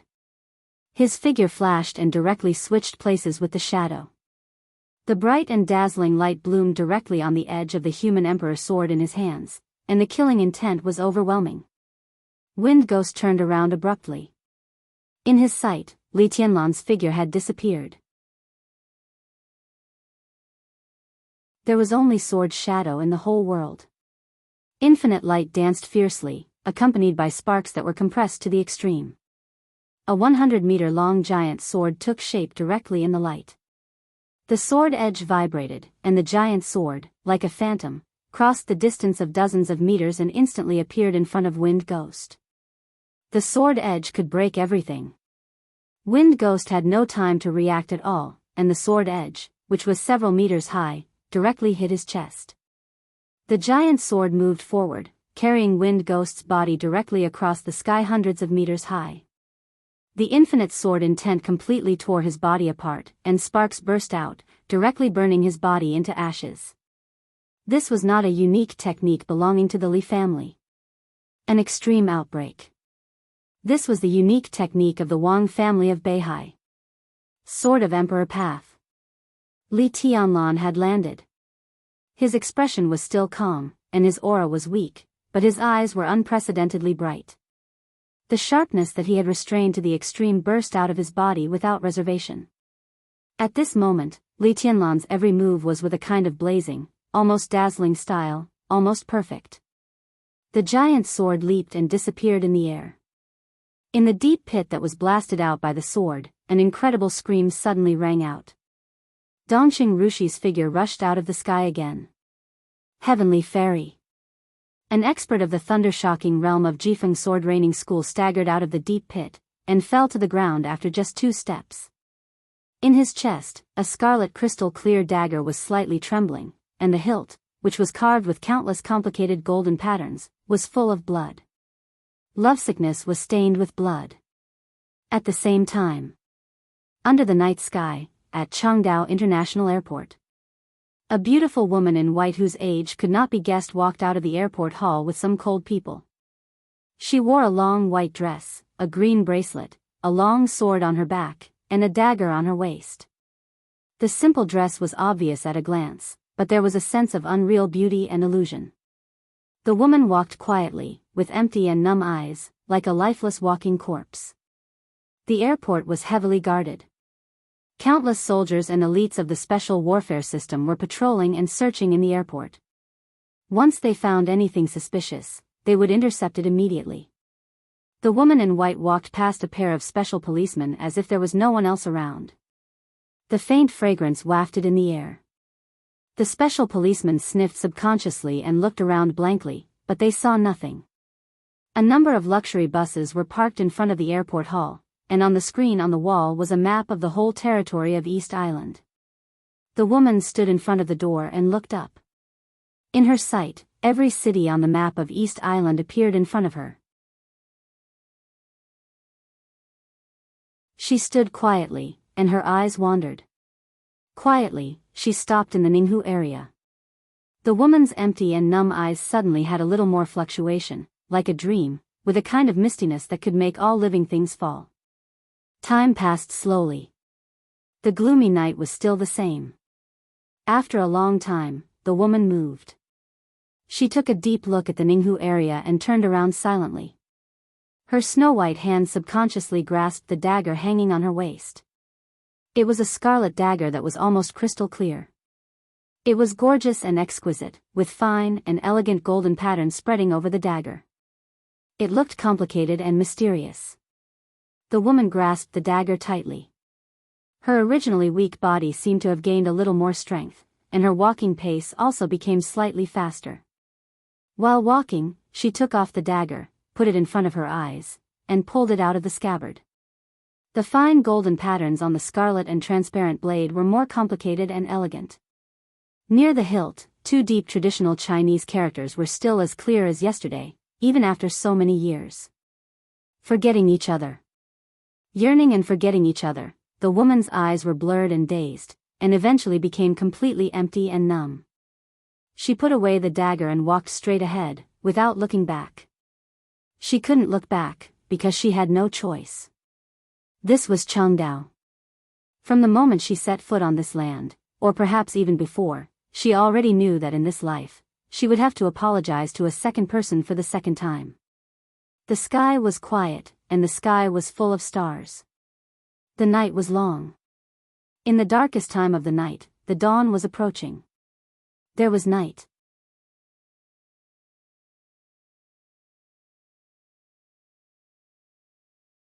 Chapter 2:15. Even nonentities had their own pursuits. There was no absolute detachment from worldly affairs in this world. Times were changing, things were changing, the general trend was rising and falling, and the storm was turbulent. In the secular world, as long as one was alive, there would be more or less right and wrong and cause and effect. The biggest difference was nothing more than the distance from right and wrong. The Lin clan in Switzerland, a family that was extremely strange to most experts, was undoubtedly the farthest family from right and wrong in the dark world. For hundreds of years, this family, which clearly had the power to turn the world upside down in the general trend, was willing to keep a low profile, and had been living in an ordinary city in Switzerland, far away from right and wrong, quietly watching the ups and downs of the dark world. They had always existed, but almost never existed. This was a life that most people could not understand. It was a life full of absolute freedom, carefree, neither advancing nor retreating. When a family had money that could not be spent for hundreds or thousands of years, and they did not care about power and status, what else could they do in their daily lives? Apart from eating, drinking, and playing, it seemed that there was only eating, drinking, and playing. The Lin clan was a very strange family. It was very large and also very small. Hundreds of years of inheritance had given birth to one branch after another in this family, and these branches decreased one by one with the passage of time. But this was not because they were destroyed by others, but because the Lin clan was constantly divided within itself. For hundreds of years, even the patriarch of the Lin clan did not know how much money he had. This kind of life of squandering and doing nothing at will was not liked by everyone. Over time, in this kind of overly comfortable environment, some incredible things would naturally happen. Some people in the Lin clan loved to travel. In the last generation, there was a couple from a side branch who left the Lin clan to travel with their 6-year-old child. Then the travel became a trip, and they left for decades. It was not until 3 years ago that they returned to Switzerland. Some people in the Lin clan loved to collect, so they built a collection museum with their own money. Decades later, the collection museum had become a magical place that was comparable to any large museum in the world. Some people in the Lin clan liked to do business. Some people in the Lin clan liked to fight for hegemony. This was a family that had never had any differences. The so-called side branches and direct descendants were completely equal in the Lin clan. It was no exaggeration to say that everyone in this family could do whatever they wanted when they were really bored. Money? Yes. They could get as much as they wanted and give them whenever they wanted. The wealth that everyone liked really became waste paper that could be wasted at will here. These waste papers contained the ambitions and hobbies of generations of the Lin clan, which made the Lin clan constantly divided. It was division. The Lin clan never entered the secular world, but they did not oppose entering it either. Generation after generation of the Lin clan continued to develop, and the restless guys in each generation would get enough money and shelter to leave the Lin clan to expand in the outside world.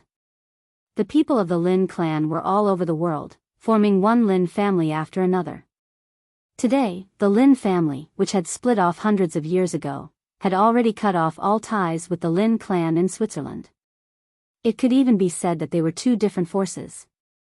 Only some of the branches that had split off in the past 100 years understood that they came from the same place. They supported each other and continued to grow. At the same time, they maintained almost no connection with the Lin clan. A few people noticed this. So in their eyes, the Lin clan, or the Lin clan alliance, which developed in the outside world, was the Lin clan. But only a few people knew that these were just the branches that had split off from the Lin clan, and the real Lin clan had always been in Switzerland, in the worry-free villa at the foot of Worry-Free Mountain in Switzerland. Worry-Free Mountain was located in the northeast of Geneva, with a radius of 50 miles. It was the property of the Lin clan. Worry-Free Villa was said to be a villa, but in fact, it was comparable to an exquisite and prosperous small city. The scenery was pleasant, magnificent, and charming. It could be said to be a real worry-free place. As a member of the Lin clan, as long as he didn't want to think too much, everyone could indeed be carefree for the rest of his life. But as the patriarch of the Lin clan, as the real core figure of the Lin clan, could he really be carefree in his long life? At 9:00 in the morning, the quiet and tranquil Wolfrey Heights gradually regained its vitality. When the bored and free people of the Lin clan began to enjoy a new day, a helicopter slowly rose into the sky with the whistling sound of the rotors, bathed in the sunshine of the new day and quickly went away. Lin Fengting, who had returned from Zhongzhou State with his daughter for only a few months, sat in the specially modified cabin and silently looked at the scenery outside the window. His expression was soft, but there was a touch of contemplation in his eyes. Is the news accurate? Very abruptly, he opened his mouth and asked. His voice was steady and casual, but there was an obvious seriousness and even solemnity in his words. It's accurate. Sitting opposite Lin Fengting was a young man in his 20s. He was slender, and his face was 70% similar to Lin Fengting's. They were both handsome and tough. He wore a white casual suit and sat quietly opposite Lin Fengting. He was soft and warm, without any aggression. He looked at Lin Fengting with undisguised intimacy in his eyes. Dad, I've seen it myself. There is indeed a sword mark that I feel is very familiar at the scene, and there are also traces left by a murderous weapon. It's just that the area is too desolate. For the time being, we can't determine the time when the battle took place, but it was at least 3 years ago. Lin Fengting nodded. The light in his eyes was deep and calm. Is it the Shadow the Ripper? The Shadow the Ripper. It was one of the 12 murderous weapons in the Dark World. It was also the only murderous weapon whose specific trace could not be determined in the Dark World in recent years. 30 years ago, the Shadow the Ripper once belonged to India, a superpower of Han state. At that time, the ruler of India, Long Xiang, an expert of the invincible realm, had the heavenly king heart and the exquisite bone. He was known as the first expert of Han state, holding the Shadow the Ripper, and had the ambition to conquer all of Asia.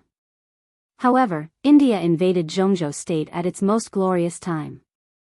At that time, Li Honghe, the god of war of Zhongzhou State, took action in person, and the 24 moves of Sword of the Li family roared on the border.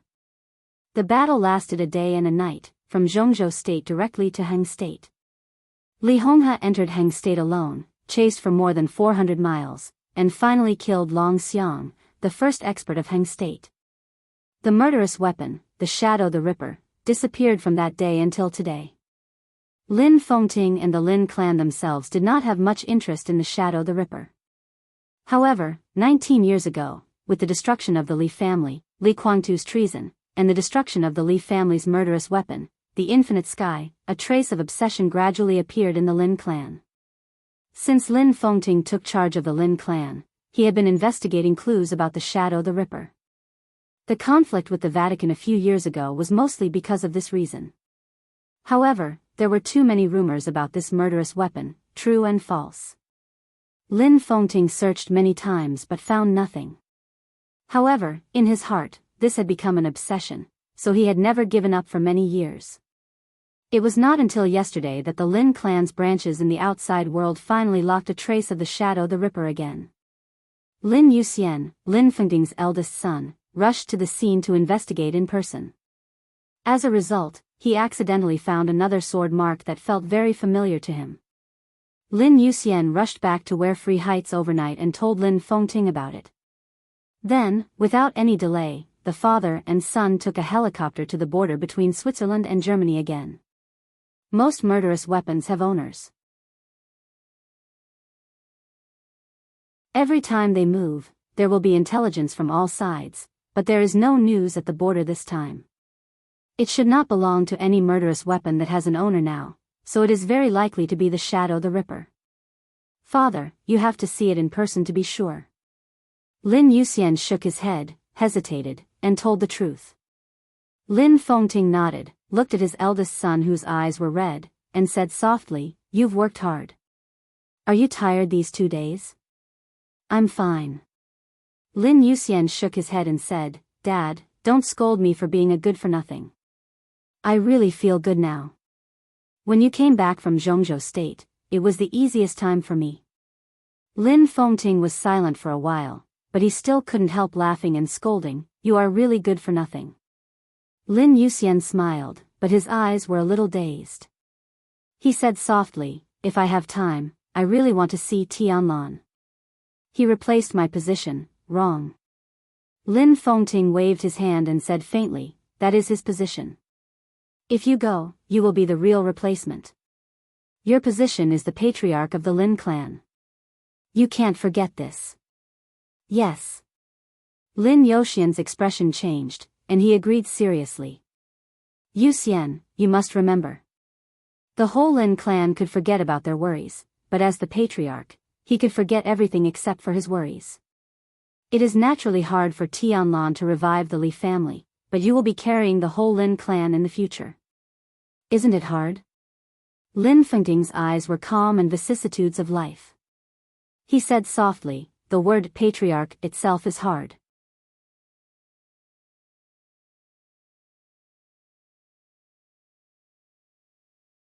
Chapter 216.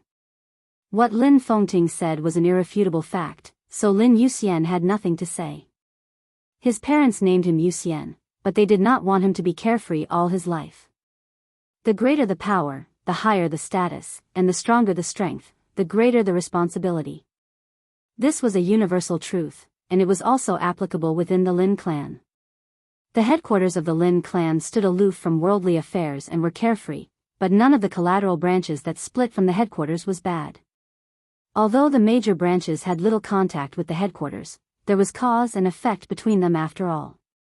They were of the same origin. If something really happened, the Lin clan could not just stand by and watch. How to ensure the prosperity of the collateral branches when the headquarters did not care about worldly affairs was a problem that tested every generation of the patriarch of the Lin clan for hundreds of years. It tested the wisdom of dealing with the world and also tested the world's shaking strength. As a patriarch, how could he forget his worries? Power was the greatest right and wrong.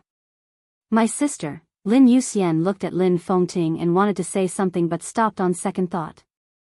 This was indeed a young man who did not seem to be aggressive at all. Even when he talked about some sensitive things, he was still calm and gentle like a piece of clear water without ripples. "She is a girl. If it is not a last resort, who is willing to stand in front of the stage? It is best to live a peaceful and steady life." Lin Fengting was silent for a while and shook his head. He seemed to think of something and suddenly said with a smile, "If things don't change, I was going to find a wife for you. She is 2 years younger than you. After a few years, she will also be an outstanding beauty." She may not be worse than the one in Samsara Palace. If you go back to Zhongzhou State, maybe it will be a good story. It's a pity that Li Tianlan got it first. Lin Yuxian did not know whether to laugh or cry. He said helplessly, "Are you talking about Wang Yuetong? Last time before you went to Zhongzhou State, you seemed to show me her photo. It is really a pity. Are you very envious? Do you regret it?" Lin Fengting's eyes were soft. He leaned on the sofa with a relaxed body and looked at his son with a smile. "I regret it so much that my intestines are blue." Lin Yuxian patted his thigh and laughed. Although he was talking about regret and pity, the eyes of the young master of the Lin clan were full of sincerity. His smile slowly faded. He looked at his father sitting in front of him, hesitated for a moment, and then said softly, "But Tianlan is not me. Even if Wang Yuetong appears by his side, can she really affect the overall situation?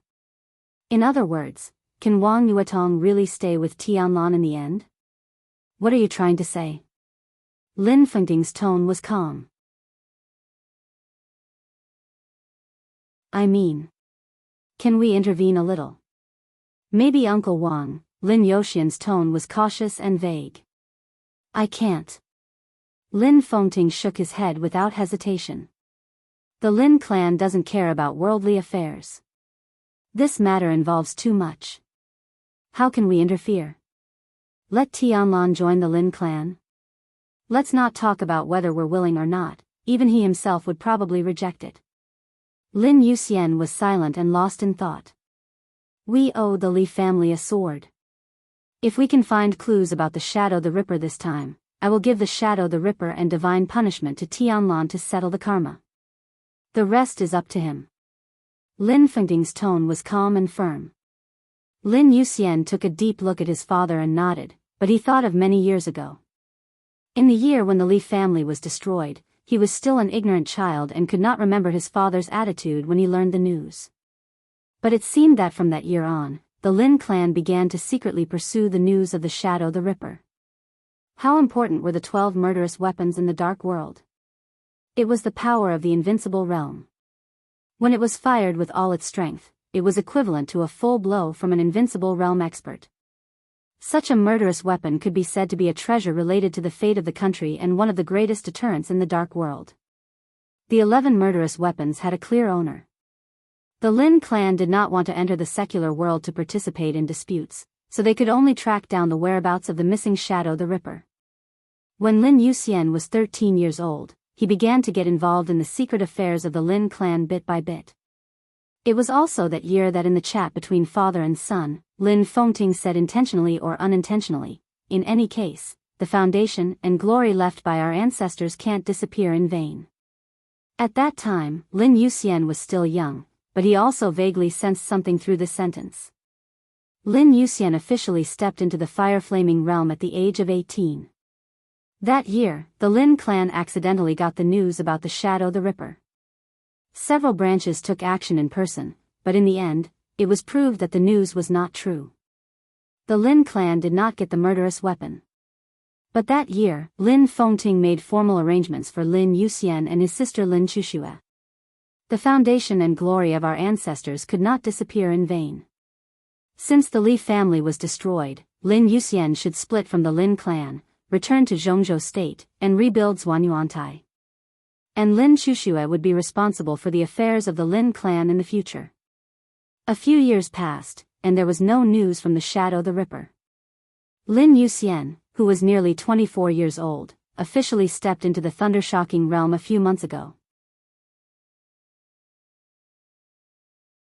He did not have the wind and thunder veins, the heavenly king heart, or the exquisite bone, but his real combat capability was no less than any young heavenly son.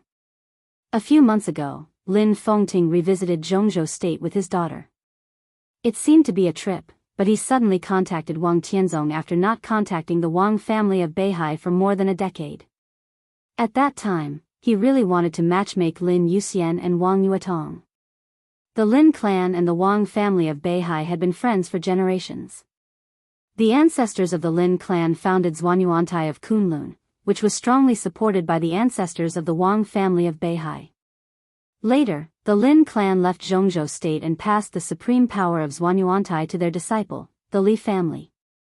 For hundreds of years, the Li family had been the closest comrade of the Wang family of Beihai. Although the Li family was destroyed, the friendship between the Lin clan and the Wang family of Beihai still existed. Moreover, if the Lin clan counted the branches, even the Wang family of Beihai had to pay attention to its strength. With Lin Fengting, once Lin Yuxian returned to Zhongzhou state to rebuild Xuanyuantai, at least the Wang family of Beihai would not object. If Lin Yuxian and Wang Yuatong were to marry, Wang Tianzong would even give some support. Lin Fengting went to Zhongzhou state before to test Wang Tianzong's attitude. This was also Lin Fengting's pursuit and obsession for many years. The glory of Xuanyuantai of Zhongzhou state and the god of war family belonged to the Li family as well as the Lin clan. If the Li family was destroyed, the Lin clan would certainly not stand idly by. Lin Fengting would rather let his own son split from the headquarters to make Xuanyuantai reappear in Zhongzhou state, which was enough to show his determination. However, before he talked about this topic with Wang Tianzong, Li Tianlan and the Samsara Palace appeared. The Li family had a successor. Under such circumstances, Lin Fengting naturally did not want his son to continue to be involved in the muddy water of Zhongzhou state, so he directly withdrew. He did not even mention the matter of Lin Yuxian. Presumably, Wang Tianzong was still confused about what he wanted to do in Zhongzhou state. Lin Fengting suddenly smiled and said slowly, "The Li family and the Lin clan are of the same origin. In the future, when you all settle down, you might as well make friends with Tianlan." Lin Yuxian replied with a The appearance of Li Tianlan directly replaced his position in the future. Without him, it might be him who was fighting in East Island now. Lin Yuxian knew this very well.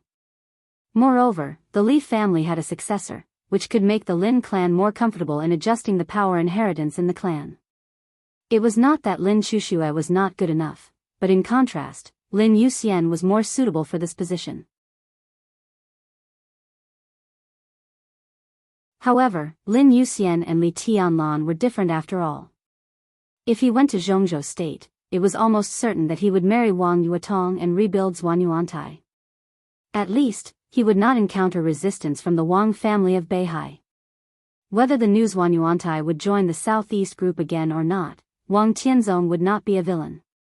Because the Lin clan was not surnamed Li after all. Not to mention how powerful the Lin clan was, even the old subordinates of Old Master Li Honghe who were still in the Southeast group would not necessarily agree with the new Xuanyuantai of the Lin clan. But if it was Li Tianlan, it was completely different. Could he and Wang Yuatong be together? Even if they were forced to be together, it would not affect the overall situation. Tianlan's future situation is not very good, is it? Lin Yuxian said hesitantly. Not too bad. After all, there is Samsara Palace. That Qin Weibai of Samsara Palace is really a smart person. I can't be sure now, but in this final battle of Changdao, there must be something fishy inside. Samsara and Zhongzhou state may not advance or retreat together. It's really uncertain who will be the winner after this final battle. But this is also good. I think they also understand that if they want to protect Li Tianlan, it may not be a good thing to keep too close to Zhongzhou state. A Samsara palace with an ambiguous position outside Zhongzhou state can fight for more space for Li Tianlan. In front of his son, Lin Fengting was extremely talkative. After all, there were few things in this world that could be learned by oneself. The so-called wisdom could also be inherited. Being influenced by what one saw and heard over the years was the most direct way of inheritance. Lin Yuxian seemed to be thinking and almost said to himself, "Who is the master of Samsara Palace?" Lin Fengting's face suddenly became dignified. The master of Samsara Palace was an extremely powerful figure. This year, she was even more outstanding. She destroyed Night Spirit, killed Tian Xian, took the murderous weapon Blue Sky Underworld, defeated Gu Xingyun, and set off the final battle of Changdao. Everything that happened in the Dark World this year had a great relationship with her. No one could take such a figure lightly. This is also the question I want to know. Lin Fengting said softly, with her strength, I'm afraid she may not be worse than my second brother. This person is definitely related to the Li family, but it seems that she is also related to Kunlun City. The 24 moves of sword and the 10th unique domain are actually concentrated on her. It's incredible. She's really a mystery. Recently, the Lin clan has also been looking for the news of the Master of Samsara Palace, but they have found nothing. This person is too low-key, as if she doesn't exist. There is no trace of her. Lin Yuxian gave a wry smile, spread his hands, and joked, if Qin Weibai is 10 years older, I even think she is the Master of Samsara Palace. Lin Fengting dismissed it with a smile. This assumption was not even speculation, and there was no factual basis at all. Not to mention that Qin Weibai didn't know martial arts. Even if she really hid her strength, it was impossible for her to master the power of the invincible realm at the age of more than 20. The Lin clan had a long history, and they did know some extreme methods that could make people barely reach the thunder-shocking realm in their early 20s. But the power of the invincible realm was several times stronger than that of the thunder-shocking realm. It was impossible to reach the invincible realm at the age of 20, not to mention in reality, even in theory. This person may be one of the hidden pawns left by Senior Li, or even my second brother's sister. Anyway, we should pay more attention. And we can see the specific clues soon. Lin Fengting said lightly. Lin Yuxian was stunned, and then he realized and said, that sword mark? Lin Fengting nodded. The sword mark that makes you feel familiar but can't tell the reason can only be left by a superior of the invincible realm, and it is likely to be the unique skill of Zhuanyuantai. It is very likely that the person who forced the Shadow the Ripper to fire at the border a few years ago was the Master of Samsara Palace. I just don't know which sword move she used at that time. His eyes were a little blank, and he thought of the moment when the Master of Samsara Palace and Wang Tianzong were about to fight for life and death. On Mount Dibbing, Lin Fengting could be sure that the sword move of the Master of Samsara Palace was the 15th blade Samsara. But to this day, he was still not sure which superior of Zhuanyuantai's sword intent she reincarnated. The helicopter began to land in the roar. Below was a mountain range. Half of the mountain range belonged to Switzerland, and the other half belonged to Germany. This was the borderland. In the sound of the rotor turning, Lin Fengting and Lin Yuxian walked out of the cabin. Lin Yuxian led the way in person. They advanced 800 meters. Before Lin Yuxian could speak, Lin Fengting's footsteps had stopped. The hard and solid ground under his feet suddenly became soft and scattered in front of him, and a huge trace of thousands of meters long appeared abruptly.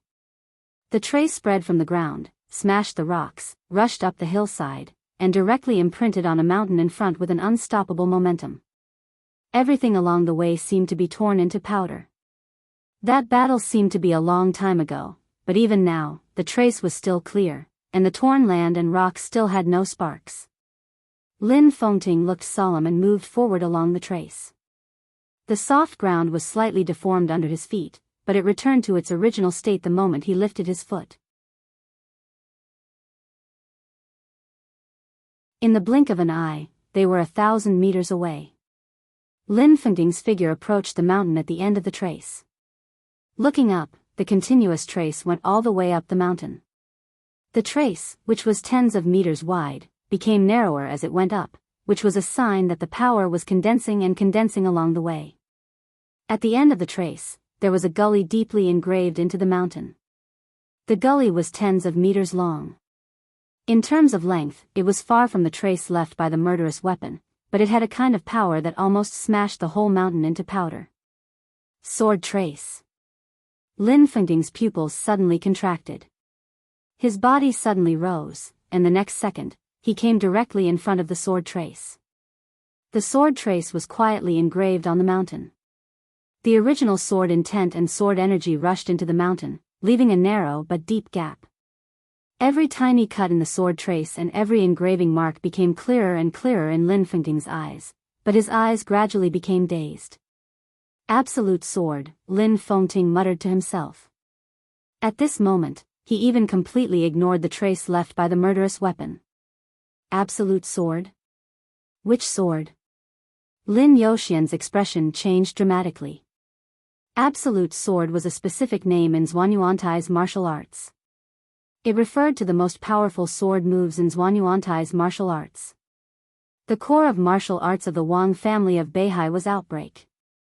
And the core of martial arts of Zhuanyuantai was Broken. In the 24 moves of sword, all the sword moves with the word broken could be called Absolute Sword. However, most of those sword moves belonged to the domain of the Invincible Manual. Lin Fengting's eyes became more dazed. With hesitation. In any case, he did not expect that the sword trace he saw here would be like this. This sword trace was indeed the Absolute Sword. But it was not any of the known Absolute Swords. In this sword trace, Lin Fengting saw something familiar and strange. This was the half of the Absolute Sword. It was also the last move of the 24 moves of sword. 24 moves break of reincarnation. It was a move of the Absolute Sword created by the ancestors to restrain the 6 paths of reincarnation of the Wang family of Beihai. However, this half of the Absolute Sword seemed to have been completely completed and had broken away from the original sword intent. The power of the several Absolute Swords of Zhuanyuantai was almost the same.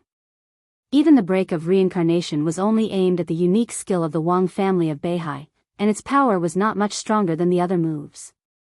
But the completed sword in front of him was vaguely the sublimation of the 24 moves of sword, and its power was simply unimaginable. This could even be said to be the 25 moves of sword created with the help of the half of the 24 moves of sword.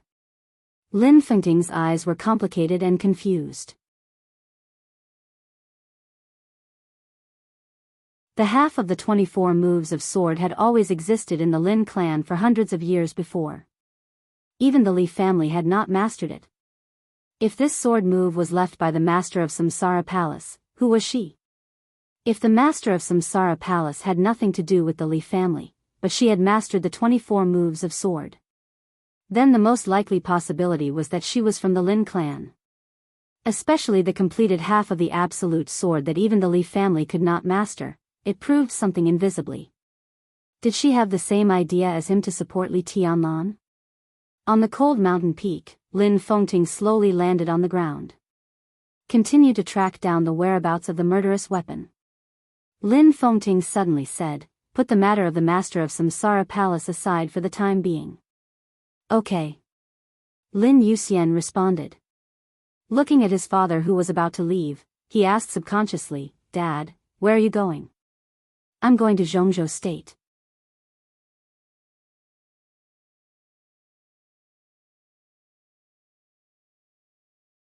Chapter 217. Changdao, which had been quiet for many days, finally started to be chaotic. The chaos lasted from night to day. After days of depression, the city, which was now a battlefield, finally started to be noisy. An investigation that was thought to be very common. An encirclement and suppression that was thought to be easy. The running and fighting that lasted for a night directly broke the stalemate that had been in Changdao for many days. Zhongzhou State, East Island, and the other superpowers in Changdao never thought that in the late night of the 3rd day and the early morning of the 4th day, the approaching final battle would directly open the curtains. The sleepless night ushered in the sun, but inside the battlefield of Changdao, a storm was brewing. Teams of elites from Zhongzhou State left the club one after another. Thousands of people from Zhongzhou State almost filled the 3 defense zones overnight. Search. East Island reacted almost immediately. The troops that were still on the road sped up their gathering speed, and the elites of the special warfare system also came out from their hiding places in batches. Chase. In the general trend, experts of the invincible realm were like nonentities. But similarly, in the general trend, the 2 opposing sides or even many parties had important figures that they had to protect or kill. For example, Wang Xingshao of the Wang family of Beihai. For example, Gu Hanshan, the young master of Kunlun City. Another example was Li Tianlan, the young master of Sai City. In the eyes of real experts, they were the future heavenly sons, the future figures of the invincible realm. But from another perspective, the future figures of the invincible realm meant that they were nothing now. After all, they were still too young. They needed killing and experience, and they needed to grow in blood and fire. In the final battle driven by the general trend, they were at most an opportunity, a very important opportunity. The combat capability of the three of them was not the top now, but any one of them had the value of changing, or even reversing the general trend. Wang Xingxiao was the future patriarch of the Wang family of Beihai, and probably the future number one on the divine list. If something happened to him, the Wang family of Beihai would not ignore it. Kunlun City had only risen in Zhongzhou State for about 20 years. Gu Hanshan, who had the heavenly king heart, was one of the most important figures for them to stabilize their power. He was also enough to change the position of Kunlun City. Li Tianlan was backed by Sai City and Samsara Palace. If Li Tianlan fell into the hands of East Island, these two superpowers, at least Samsara Palace, would definitely be threatened by East Island. In this final battle, these three people must be protected by Zhongzhou State, and they must be fought for by East Island. As long as any one of them was captured alive, they could reverse a considerable part of the passive situation. Li Tianlan's appearance made everyone see an important opportunity. No one expected such a figure to appear in an ordinary investigation before the final battle. The moment his trace was confirmed, the news about him was almost immediately passed to Shinichi Miyamoto, the leader of the Divine Wind Force. Then came the encirclement. For the first time, Changdao, which had been peaceful for many days, had fights, conflicts, and chaos. East Island was chasing. Zhongzhou State was rescuing them. In just one night, the two sides had fought more than a dozen times in different areas.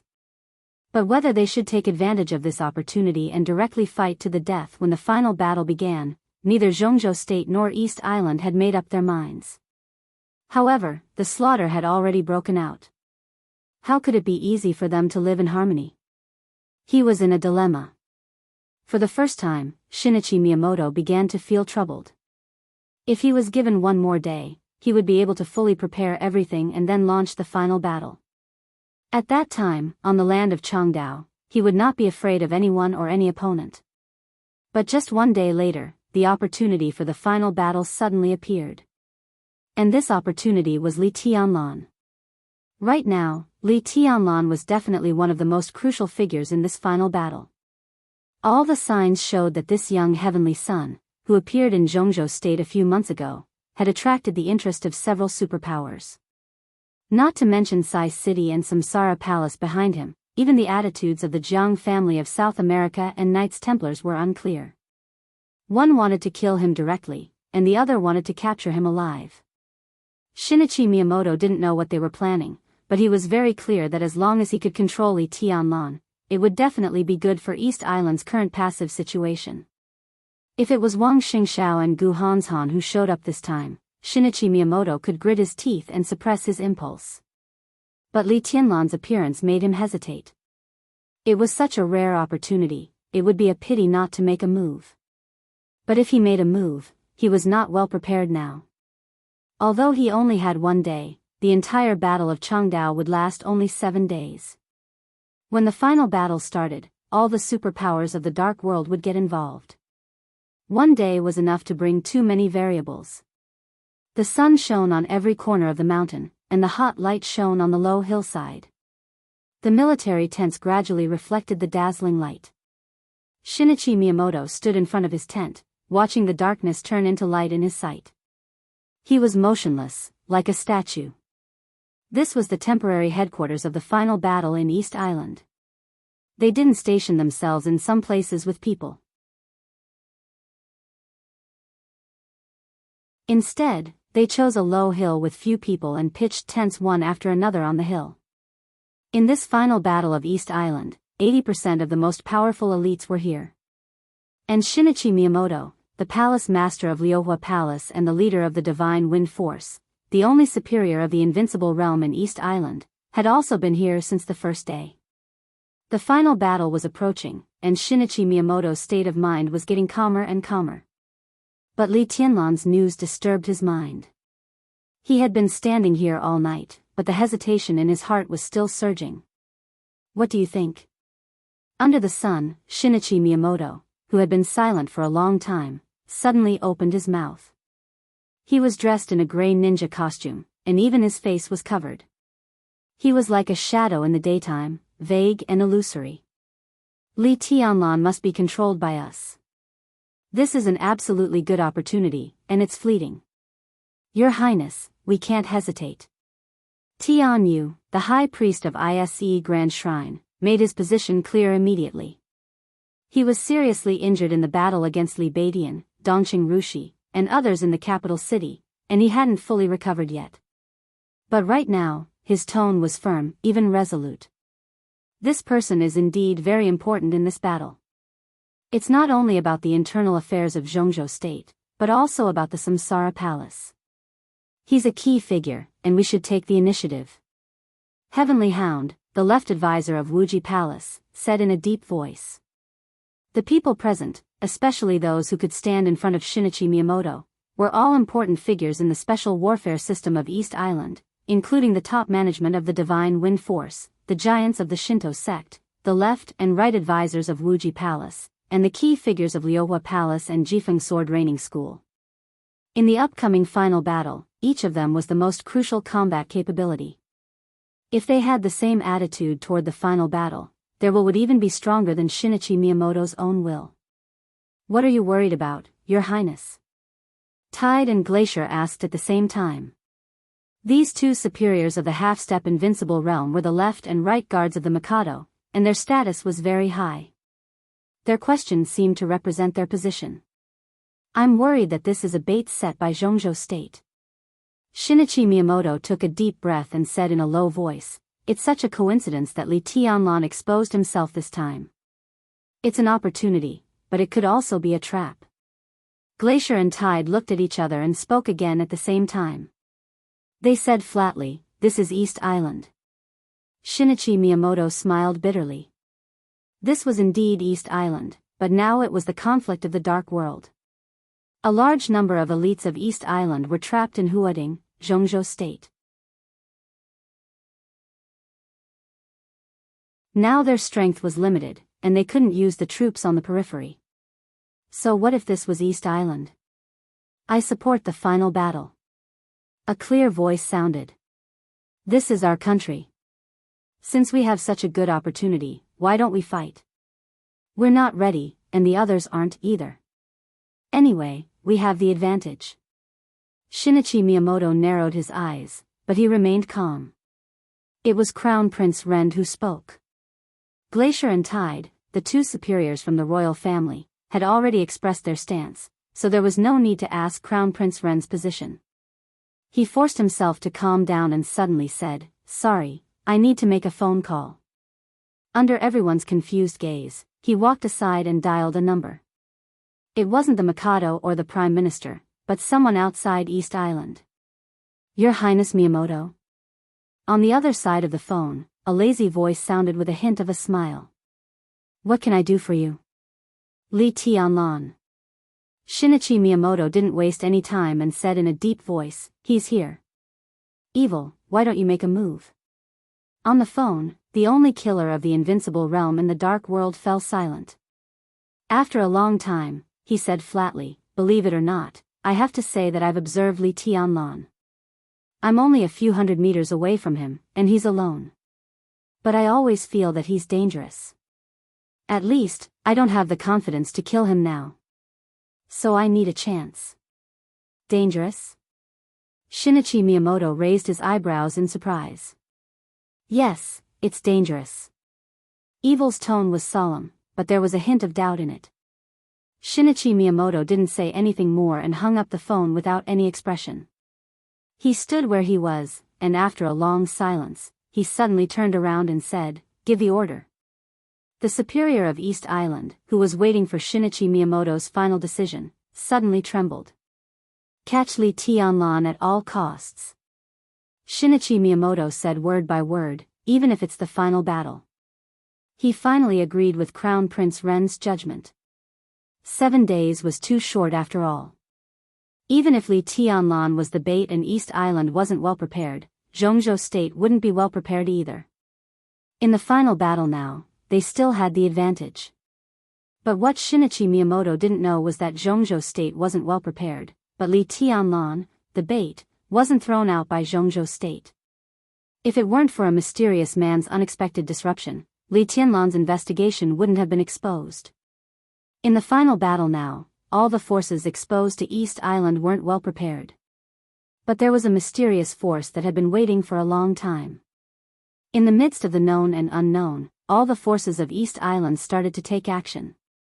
The final battle officially broke out. At the same time, in the cold downtown area of Changdao, in front of a suite of a hotel, a man in white clothes and pants pried open the door in front of him. The door was pulled open from the inside, and what appeared in front of the man in white was like a mirror. Inside the room, there were two men with similar appearances and similar temperaments, both dressed in snow-white clothes, standing face to face. They were like mirror images of each other. The man inside the door had a fleeting expression, and his eyes were complicated and confused. The man outside the door was silent, and his eyes were complicated and sad. Daybreak. Dawn. Did things go well? After a short silence, Daybreak, who was standing in the room, took the initiative to speak, and his voice was a little hoarse. Very well. Dawn nodded. More smoothly than I expected. I just killed a superior of the thunder-shocking realm in front of them, and they were exposed. The Big Dipper led people to chase me in person, huh? Your expression seems a little strange. Daybreak was silent for a while, and then he moved aside to let Dawn in. He said slowly, "What happened?" Dawn's facial muscles twitched. He opened his mouth, but didn't speak for a while. What the hell happened? Daybreak raised his eyebrows, and his handsome, almost devilish face suddenly looked a little sharp. Tianji. Tianji is dead. Dawn said in a hoarse voice, "He died with the Big Dipper. I saw it with my own eyes." Daybreak's pupils contracted instantly. He raised his hand and slapped Dawn's face hard. "Why didn't you save him?" Daybreak growled, and there was undisguised pain in his eyes. His devilish face suddenly became ferocious. If I saved him, I would be exposed. I was sure to defeat the Big Dipper, but I wasn't sure to get out unscathed. Dawn lowered his head and said in a low and dispirited tone, "Brother, His Highness will arrive in Changdao in 3 hours." Daybreak gritted his teeth. After a long while, he sighed helplessly and murmured, "What does His Highness want to do?" Dawn smiled bitterly and didn't speak. The phone suddenly rang. Daybreak took out his phone, looked at the number, and immediately answered. He said in a low voice, "Your Highness. His Highness has gone to Ninghu. He asked me to tell you to go to Ninghu and meet him after you deal with things in Changdao." On the phone, a cold female voice with endless killing intent rang out. "Phoenix?" Daybreak shouted in surprise, and then frowned. His Highness went to Ninghu? Why did he go to Ninghu at this time? The young master was killed. On the phone, the woman with the code name Phoenix said coldly, and then hung up. It was a simple sentence, but it sounded like thunder in Daybreak's ears. It was earth-shattering.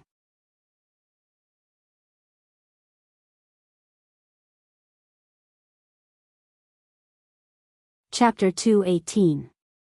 A high-powered off-road vehicle rushed from Changdao to Ninghu at a violent speed. The bright sunshine of Changdao fell far behind the vehicle.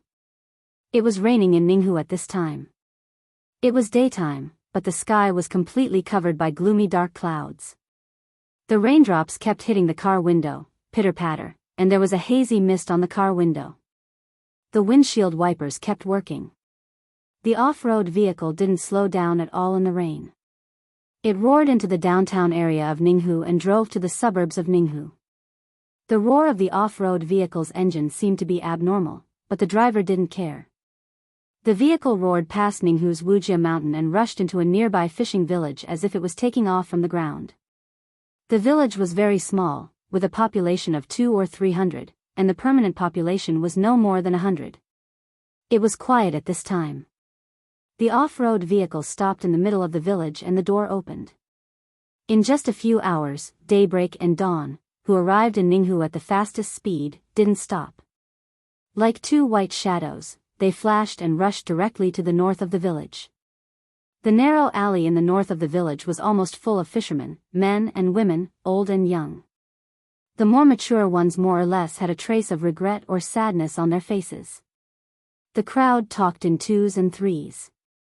Under the gloomy sky, the small fishing village near the sea looked more depressing. Daybreak and Dawn's hearts sank to the bottom. Although they had received the news in advance, they couldn't help but feel cold when they saw it with their own eyes. The villagers' discussion was buzzing, clear and vague.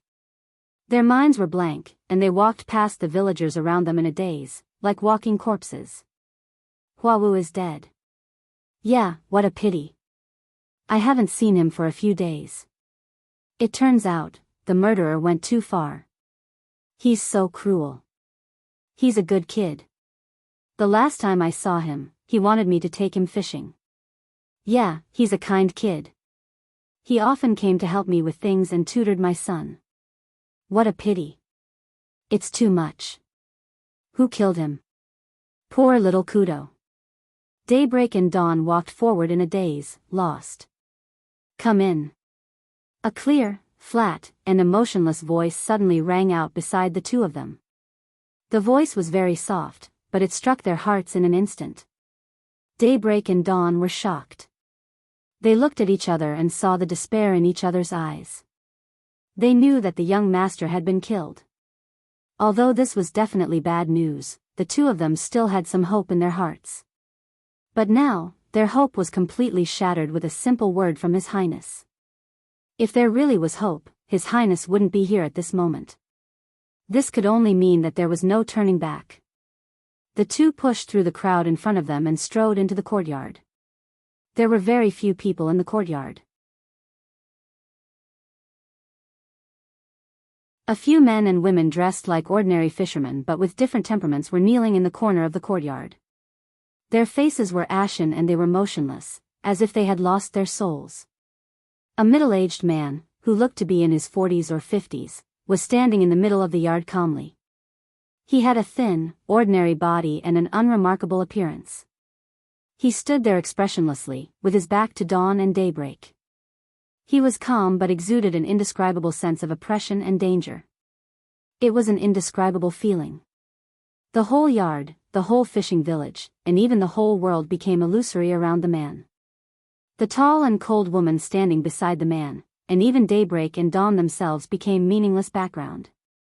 Only the seemingly ordinary man existed with the most real feeling.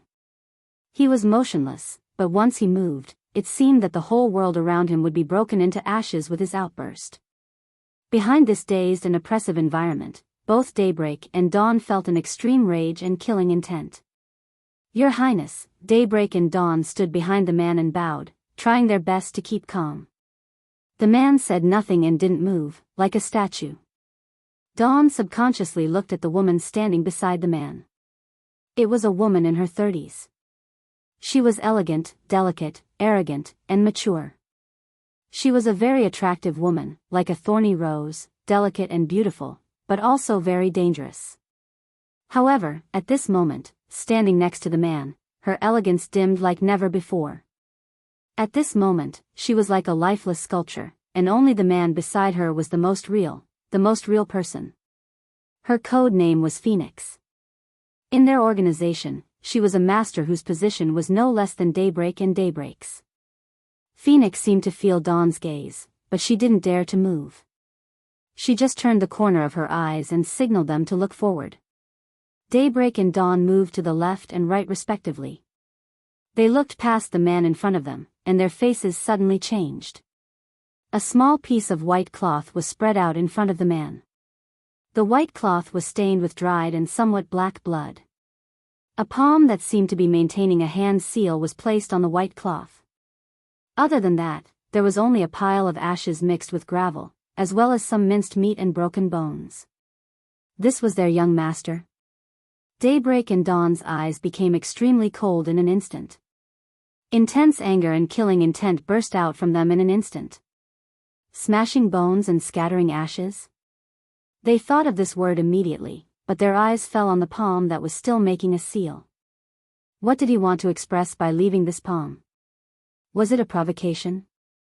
Daybreak's body slightly trembled uncontrollably.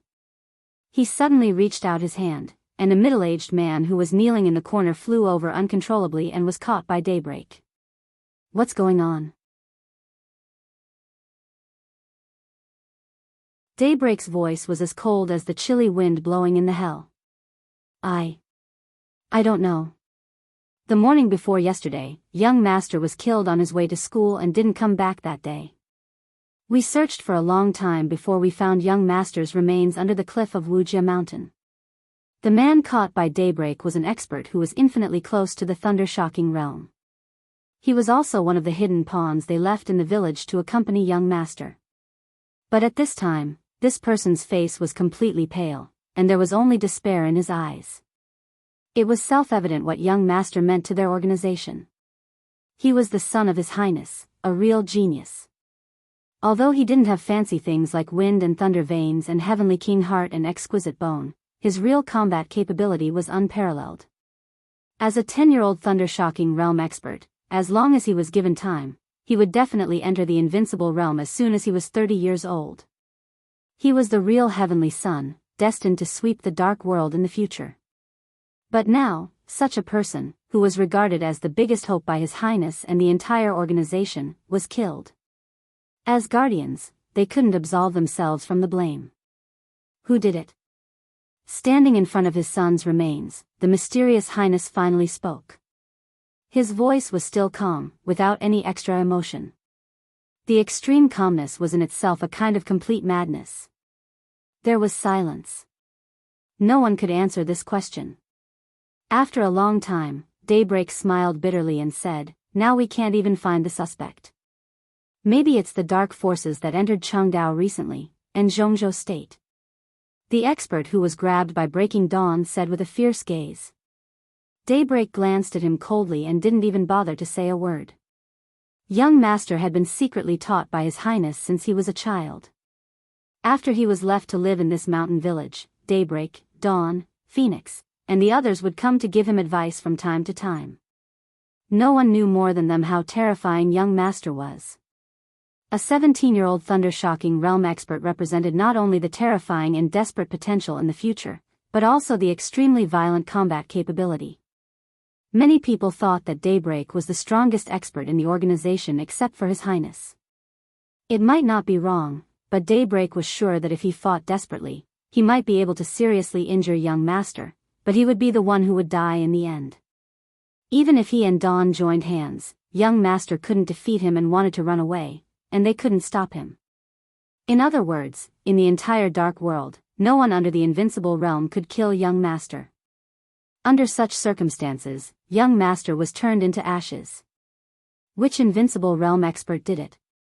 Even if Shinichi Miyamoto did it himself, he couldn't kill young master without making a sound. The mysterious Highness squatted down slowly. He picked up his son's palm, which was still in the gesture of making a handprint. His eyes were complicated and sad. He put the palm in front of his mouth and kissed it. Then he said blandly, "Investigate. Investigate any expert who entered Ninghu in the past week, including those above the fire-flaming realm. Phoenix, you do this. You don't have to go to Chengdao anymore." Phoenix froze, then nodded and said, "Yes." The man stayed silent for a long time, then carefully put away all the ashes, broken bones, and minced flesh on the gravel. His expression was calm, but his fingertips were shaking uncontrollably. Turned into ashes. In the broken bones and minced flesh, he felt heartache, and he also felt the murderer's extreme resentment and hatred towards him and all of them. Who on earth had such a deep hatred towards him? And how could the murderer be so resourceful as to find his son? The man's movements were very slow. He slowly collected all the remains into a jar. He held the jar for a long time before sighing softly and muttering to himself, "I've endured for so many years, but what have I gotten in return?" Daybreak and Dawn's facial muscles twitched at the same time. The death of young master was more than just a simple matter of His Highness sending off his son. The plan of their whole organization for so many years completely failed with this murder. It was hard for people who weren't in the game to understand how cruel this move was. I'll ask Dawn to send you home. The man stroked the jar in his hand and finally gave the urn to Dawn. He said blandly, after things in Chengdao are over, you will send Huawu home in person. Kudu Huawu. Kudu was a fake, of course. But Huawu was his real name. Dawn took the jar with trembling hands, but he couldn't stop his tears from flowing. He knew what it meant to go home. His real home, of course, wasn't in East Island. But if it wasn't in East Island, where could it be? Yes. Dawn answered in a hoarse voice, and his voice was as shrill as a ghost's. Let's change the plan of Chengdao. The man closed his eyes and opened them after a long time. His tone had become cold and flat again. Originally. He paused, shook his head in self-mockery, and continued, protect Li Tianlan with all your strength, at all costs. Yes. Daybreak and Dawn said at the same time. The man slowly walked out of the courtyard. There were still a lot of villagers wandering outside the courtyard. Seeing the man come out, and he didn't do anything, all the villagers involuntarily made way for him. The man walked calmly, but his steps were slow and heavy. The whole village seemed to be trembling under his footsteps. Who do you think it is? He walked slowly and suddenly asked. I don't know. Daybreak shook his head. The identity of the young master was a secret even in the organization. Under normal circumstances, no matter how advanced the murderer's intelligence system was, he shouldn't have found this place. But their intelligence collection is obviously immature. Dawn held the jar and said slowly, although they found the young master, they didn't find, shut up. Before he could finish his words, Daybreak had already interrupted him severely with a stern look in his eyes. The man in front of him didn't say a word, walked through the alley very slowly, and walked out of the village in the rain. Crack, woo-woo, behind him, the shrill sound of thunder suddenly rang out the moment the man stepped out of the village. The loud sound appeared and disappeared in an instant. Above the village, the air within a radius of hundreds of meters suddenly twisted violently. In the twisted air, the clouds above seemed to be torn apart in a trance. The air kept squeezing and shaking, becoming fragmented. The fragmented space kept reflecting light, and the light became colorful in the messy reflection. The man had walked out of the village. As he stepped down, the extremely fragmented and twisted space suddenly shone brightly. There seemed to be a rainbow in the village, going straight into the sky from the entrance of the village. The light was gorgeous and cold. In silence, the whole village was twisted and broken. All the buildings and all the villagers were flattened and dissipated in the incredible power. The rain was falling. The man kept walking. From the beginning to the end, no matter he, Dawn, Daybreak, or Phoenix, none of them looked back.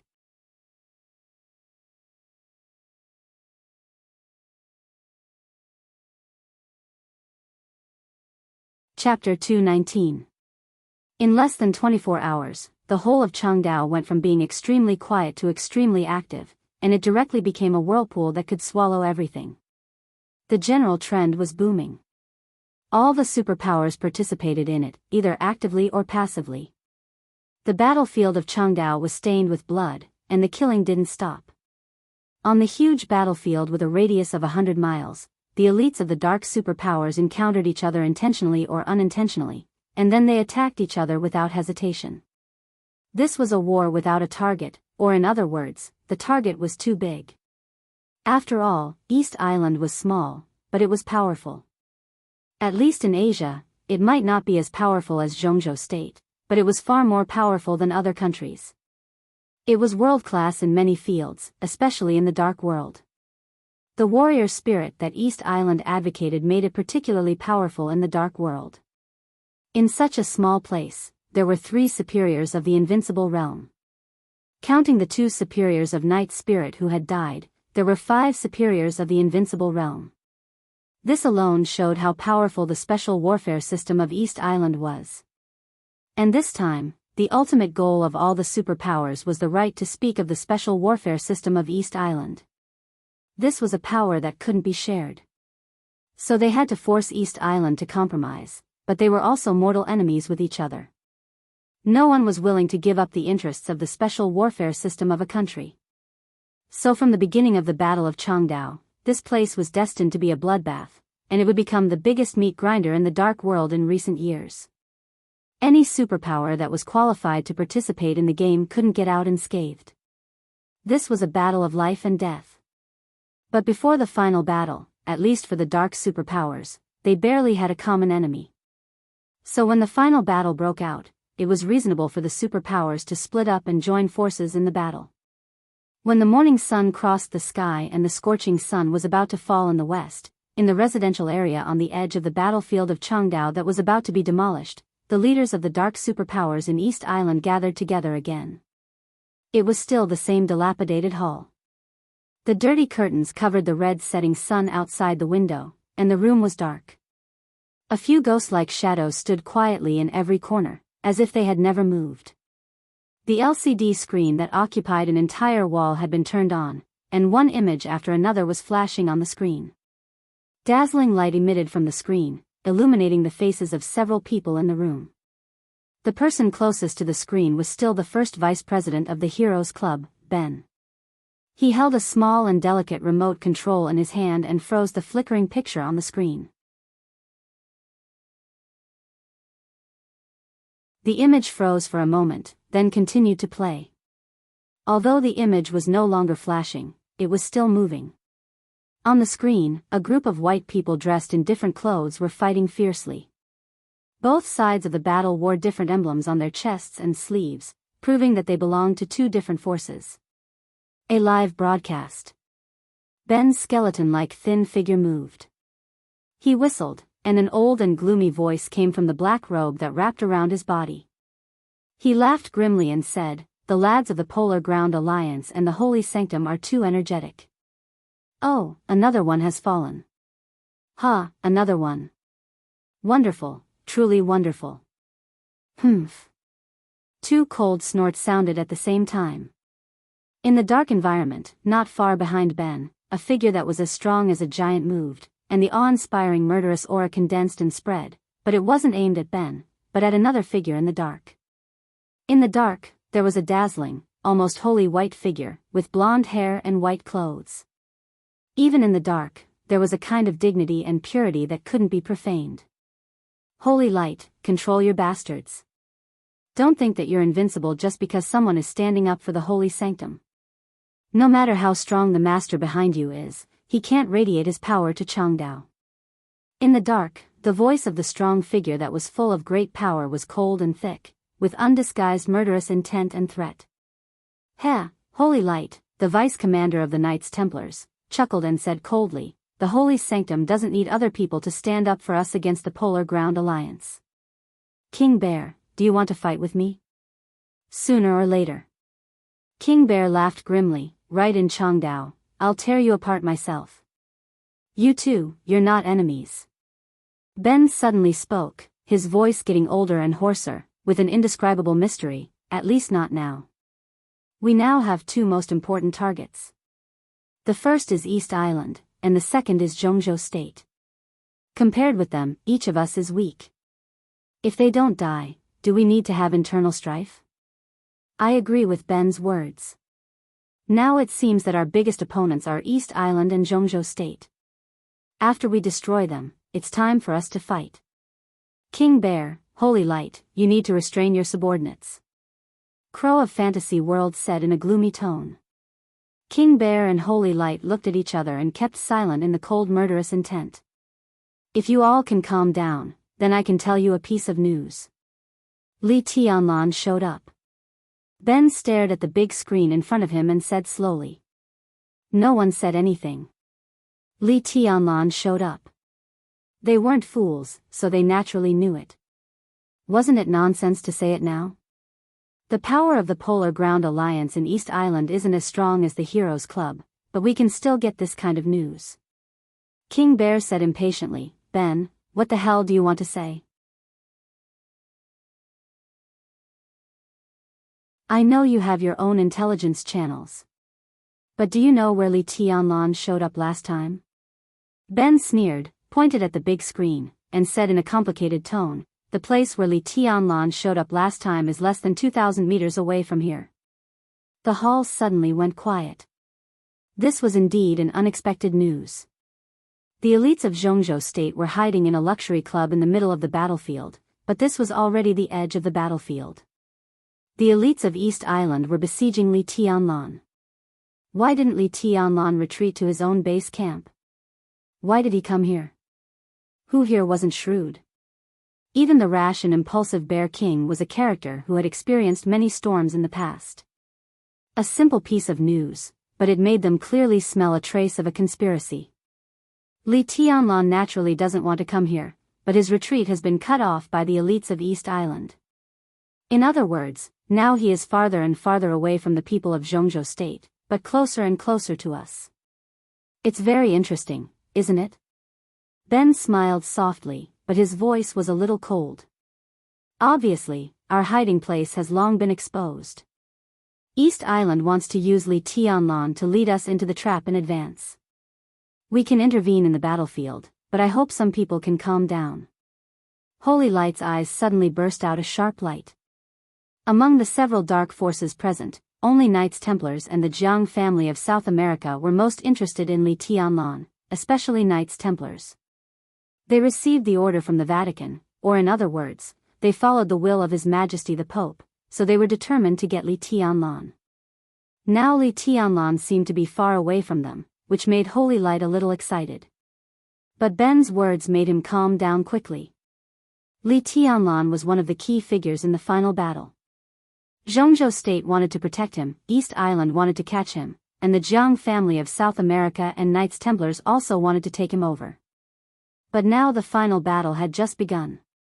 If they caught Li Tianlan now, it would definitely lead to the joint attack of the two strongest forces, East Island and Zhongzhou State, and it would also destroy the tacit understanding between Knights Templars and the Jiang family of South America. Li Tianlan naturally had to be caught, but it also had to be at the right time. Now it seemed that it was still too early. I know what to do. Holy Light said blandly, I will put Li Tianlan's matter aside, but I also hope some people can restrain themselves. His eyes turned and fell on another person in the corner. That was a woman shrouded in darkness. In the absence of the third master of the Jiang family, the killer of the invincible realm in the dark world, evil, she was the representative of the Jiang family of South America. The woman in the dark chuckled and didn't say much. It's good that you can have a clear judgment. Ben turned around slowly and said softly, since the final battle has begun, of course, we have to join the battle. 10 minutes ago, I decided that all the elites of the Heroes Club will enter the battlefield together. The first target is the elites of East Island, and the second is the elites of Zhongzhou State. In the current situation, only by killing them can we qualify for the final battle. I hope that the final battle in Changdao will be between us. Before that, I hope that our alliance is unbreakable. Holy Light hesitated and nodded, saying, I agree with this plan. Agree. Crow's hoarse and unpleasant voice rang out. I have no opinion. King Bear still looked at Holy Light with an unruly face. What about the cooperation outside of Changdao? In the dark, the voice of the woman who represented the Jiang family of South America rang out lightly and charmingly. No one spoke. Everyone's eyes were on Holy Light. The cooperation outside of Changdao was naturally to plot against Zhongzhou State. But Sword Emperor Wang Tianzong of Zhongzhou State was still in Zhongzhou State. If they wanted to keep the cooperation smooth, they must have the power to stop Wang Tianzong. The cooperation remains the same. Holy Light said slowly, His Highness has set off from the headquarters of the Vatican. He will arrive at the border between Zhongzhou State and Annan State in 12 hours. Everyone heaved a sigh of relief.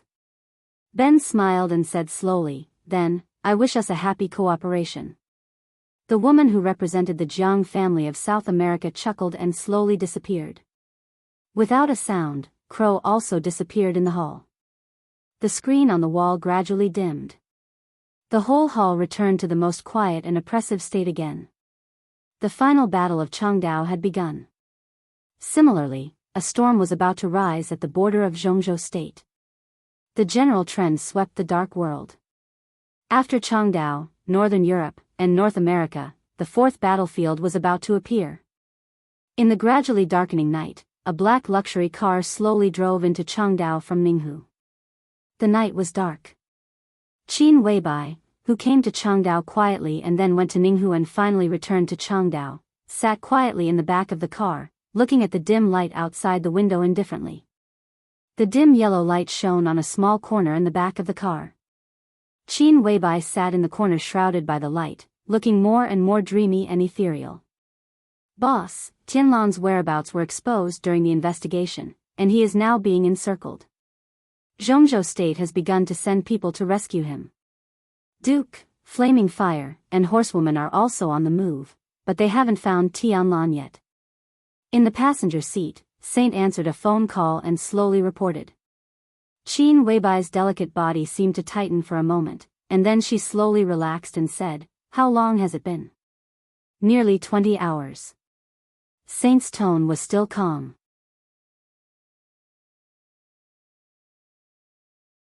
Sunset's shadow tried to cover Tianlan's death.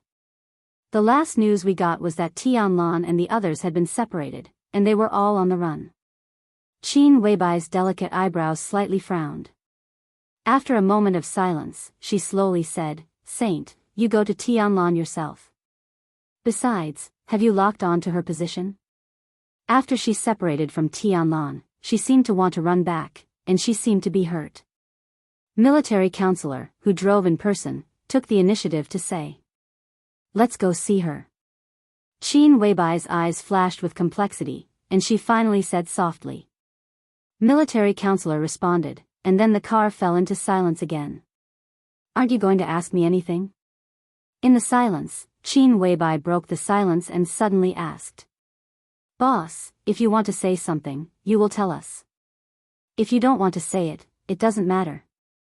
Saint seemed to know what Qin Weibai meant. He smiled and said, "I know there must be an earth-shattering big shot behind that child. Otherwise, no matter how talented he is, he won't be so horrible. But, it doesn't matter. Anyway, he is dead. We did this with the Wang family of Beihai. Even if someone comes for revenge in the future, so what?" Qin Weibai looked out of the window in silence. After a long time, she sighed and said, "His name is Cutting Huawu. Huawu. Huawu. Ha, he was a figure who could leave a glorious mark in the dark world, but now he is dead. What a pity." Her tone was cold, and she said it was a pity, but her eyes were clear without a trace of guilt. The most infatuated person was the most ruthless. In this world, in this era, she might feel sorry for many people, but as long as she was worthy of him, that was enough. What did the life and death of others have to do with her?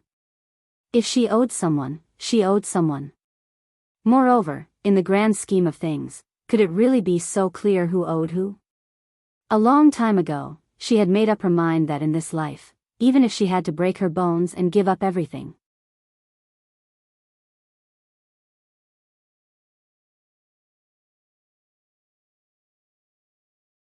Chapter 220. The black limousine drove into downtown Changdao without any disguise and passed through the battlefield. At the edge of the battlefield, a large number of East Island troops were gathering. Soldiers in all kinds of military uniforms were scattered at the edge of the battlefield, and all kinds of heavy weapons were placed in the most conspicuous places. Changdao wasn't big, but it was still huge compared to an individual. In just a few days, East Island transferred troops from all over to Changdao, and the number of troops around the edge of the battlefield was close to 100,000. With 100,000 people, it seemed unrealistic to surround a battlefield with a radius of 100 miles. But with all kinds of heavy firepower weapons and satellite monitoring, East Island was sure that they could hit any corner of the battlefield. The black limousine passed the checkpoint set by the East Island Army, but the guards here didn't even bother to look at it and let it go. Within 7 days, people were allowed to enter this place, but no one was allowed to leave. East Island wouldn't stop anyone who wanted to join this battlefield. The Dark World had its own rules. East Island also had its own rules. All the dark superpowers attacked East Island together, and East Island also drew a large enough battlefield, so they had to follow the rules in the place of the final battle. The 100,000 troops that East Island scattered at the edge of the battlefield could be said to be a deterrent, but more importantly, it was intercepting and protecting the outside of the battlefield from damage. The battlefield with a radius of 100 miles was big enough, and it wasn't a limit for all the superpowers. In this area, it didn't matter if they fought fiercely. No matter who won or lost in the end, the East Island army wouldn't intervene, because this was a conflict within the scope of the Dark World. But in a big enough battlefield, if someone wanted to rush out and destroy East Island on purpose, he would be an invader, and East Island had every reason and ability to destroy any superpower. That was the rule. Today's final battle was like a vendetta in Jianghu. The authorities would pay attention to it, but they couldn't intervene. Even if East Island was wiped out in this final battle, they could only endure it. Once East Island dared to use the army to break the rule, what awaited East Island was a war. A real war. No one wanted to escalate the situation to such a serious extent. East Island didn't dare, Zhongzhou State didn't want to, and other superpowers didn't want to either. Keeping everything within the scope of the conflict in the Dark World, and winning or losing, they could still get the benefits they wanted, but it wouldn't cause catastrophic consequences. That was what everyone wanted to see. The black limousine rushed into the demolition area at the edge of the battlefield. On the passenger seat, Saint's figure slowly disappeared. Up to now, Zhongzhou State and Samsara had not found Li Tianlan, which could only mean that he was in the enemy-occupied area of the battlefield outside the radiation range of Zhongzhou State. If they searched from here, the probability of finding him was relatively higher. Military counselor continued to drive. In the back of the car, Qin Weibai remained calm and collected, but her pair of snow-white slender hands were tightly clenched into fists. "Where is she?" Qin Weibai asked softly.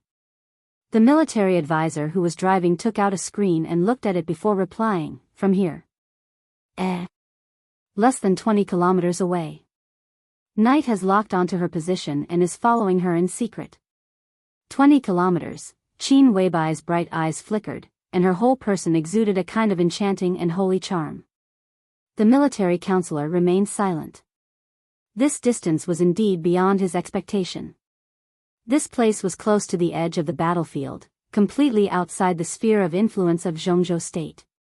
At first, according to Horsewoman, the other party should be fleeing back, but now it was 20 kilometers away from the edge of the battlefield. Obviously, after fleeing back for a distance, the other party turned back and went straight into the enemy-occupied area. "She's looking for Tianlan." Qin Weibai suddenly sneered. "She really doesn't give up. Hurry up, I want to see her right away." Military counselor answered and stepped on the accelerator. As the car accelerated, he hesitated for a moment and finally couldn't help but ask, "Do you really want to see her?" Since killing Cutting Huawu, military counselor had felt that something was wrong. Although he didn't know what exactly was going on, he had some guesses from some clues. At this time, if the boss went to see her, there might be a risk of exposure. "I have to go." Qin Weibai's voice was soft and firm. "She's like a bomb around Tianlan. I must help him dismantle it." "Kill her?" Military counselor's eyes suddenly turned cold. "You can't kill her." Qin Weibai shook her head and said no more. Military counselor didn't ask any more, but he drove faster and faster. The car rushed out of the demolition area, and the trees on the road were moving backward quickly. The night outside the window was quiet. Qin Weibai looked at the night sky through the window and said to herself coldly, "Years of hard work, just to make a wedding dress. Even if I give you a good death, so what?"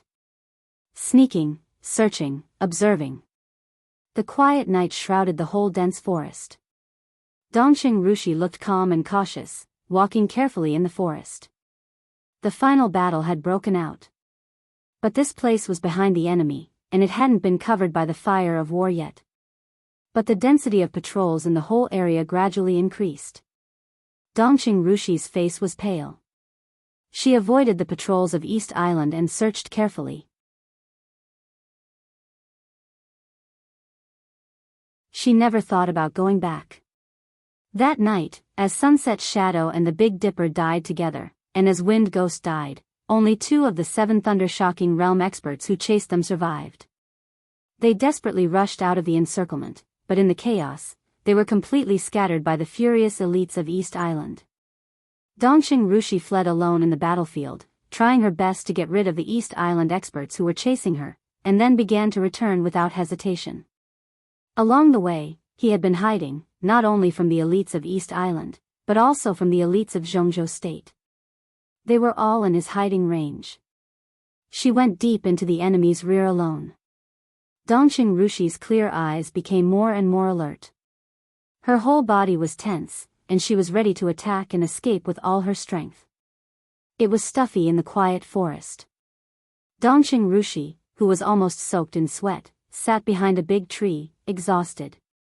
She silently ate the compressed biscuit in her hand, looking calm. In the quiet forest, there was a slight sound of wind. The soft footsteps passed into Dongqing Rushi's ears with the dull wind. In an instant, Dongqing Rushi, who was tense all over, directly bounced up from the ground, turned around, and stared in the direction of the footsteps. There were no stars and no moon in the sky tonight. In the dim light, a tall and slender figure walked toward her alone, casually. She was wearing white clothes and a white skirt, and she was peerless. That was a kind of unparalleled charm that could almost make all women feel ashamed of themselves. It was illusory, as if she didn't belong to the mortal world, so perfect that it was like a dream. Dongqing Rushi didn't feel the danger, but out of instinct, she suddenly took a few steps back. The white figure approached her unhurriedly. In the extremely low visibility, Dongqing Rushi finally saw the other's face. Her face was perfect, delicate, and sharp, like that of a fairy. "I'm Qin Weibai." The white figure looked at Dongqing Rushi and said in a calm tone, "Sit." Dongqing Rushi didn't speak, nor did she sit down. The silent sword was behind her, but she held a red dagger tightly in her hand, and the faint killing intent surged in her body. At this moment, Dongqing Rushi was sure that there were only 2 people near this forest. One was herself. The other was this extraordinary woman in the dark world who didn't know martial arts. Facing the faint fluctuating killing intent, Qin Weibai didn't seem nervous at all. Her bright eyes quietly glanced at the dagger in Dongqing Rushi's hand. She chuckled, but her tone was a little complicated. "Missing and forgetting each other. It's really a story of entanglement." Dongqing Rushi's pupils suddenly contracted, and the light in her eyes changed. The pure color flickered, and it seemed to fade away. "Stop pretending," Qin Weibai said indifferently. "You're not Dongqing Rushi." "If you were her, you wouldn't be nervous facing me. Even if you were nervous, you wouldn't hold this acacia. Silence is her weapon, and you are her second personality? You know me well?" Dongqing Rushi's eyes suddenly changed. The purity faded away, and it became melancholy, indifference, and coldness. "What do you want?" Dongqing Yueshan asked. "For nearly 100 years in Zhongzhou State. Do you know which family is the most pitiful and pathetic?" Qin Weibai didn't answer Dongqing Yueshan, but asked in a very soft tone. The soft tone seemed to come from the sky, and it lingered, with a dreamy feeling like the sounds of nature. Dongqing Yueshan's eyes were in a trance, and then they became cold again. "It's not the Li family." Qin Weibai answered her own question. "It's the Dongqing clan." Dongqing Yueshan still didn't say a word. "Do you know Dongqing Huang too?" Qin Weibai asked indifferently. Dongqing Yueshan's eyes suddenly became colder. "You know a lot." In the silence, Dongqing Yueshan finally opened her mouth and sneered slightly. "But you shouldn't have appeared in front of me alone. I'm not Rushi, I'm Dongqing Yueshan." "Boss Qin, Are you warning me about something by appearing in front of me? Aren't you afraid that I'll kill you? Kill me? Qin Weibai laughed. Her laughter was cold and sweet, echoing in the forest like a fairy. What a coincidence. There was once someone who wanted to kill me. Her name was Li Yueshan. Crack, Dongxing Yueshan suddenly took a step forward, and lovesickness was unsheathed. She looked at Qin Weibai coldly, and her eyes were hesitant. I know what you want to do. In other words, I know you better than you know yourself. Since you said it's a warning, then it's a warning. Qin Weibai's voice gradually became cold. I really hate you like this. But I like Rushi very much. So, from now on, I don't want to see you again. Do you understand? How can you do that? Dongxing Yueshan was furious. Because I'm Qin Weibai. Qin Weibai slowly turned around and left the forest. If you dare to disobey me, you might as well continue your plan. If you really drive me crazy, you will bear the consequences. I promise you will regret it. She stepped forward. At that moment, Dongxing Yueshan was about to make a move. Clatter, a dull sound suddenly rang out, but it sounded like thunder in Dongxing Yueshan's ears. In her sight, Qin Weibai's footsteps had landed. But another footstep sounded in the void after her footsteps landed, and it coincided with her footsteps. Dongxing Yueshan's face changed dramatically, and she stared at the surroundings of Qin Weibai. At this moment, she realized that the reason why Qin Weibai dared to come over was that she was not alone at all. There was another superior hiding in the void, following her all the time. A superior that she didn't even notice. Saint couldn't do that, and neither could military counselor. The master of Samsara Palace. It could only be the master of Samsara Palace. Dongxing Yueshan suddenly broke out in a cold sweat. Qin Weibai's figure slowly disappeared in the night. Dongxing Yueshan stood where she was quietly. In front of her, the void suddenly began to twist. In her sight, the space in front of her was twisting and shaking. Two beautiful words gradually formed in the void, and then became stable. Words were carved in the void. This was the real means of the invincible realm. Dongxing Yueshan stared at the two words, and the expression on her beautiful face kept changing, uncertain. That was the two words that everyone could recognize. But maybe only she understood what it meant. You're tuning into the Romantic Tales YouTube channel. Don't forget to subscribe and join us on this journey to catch the most captivating stories.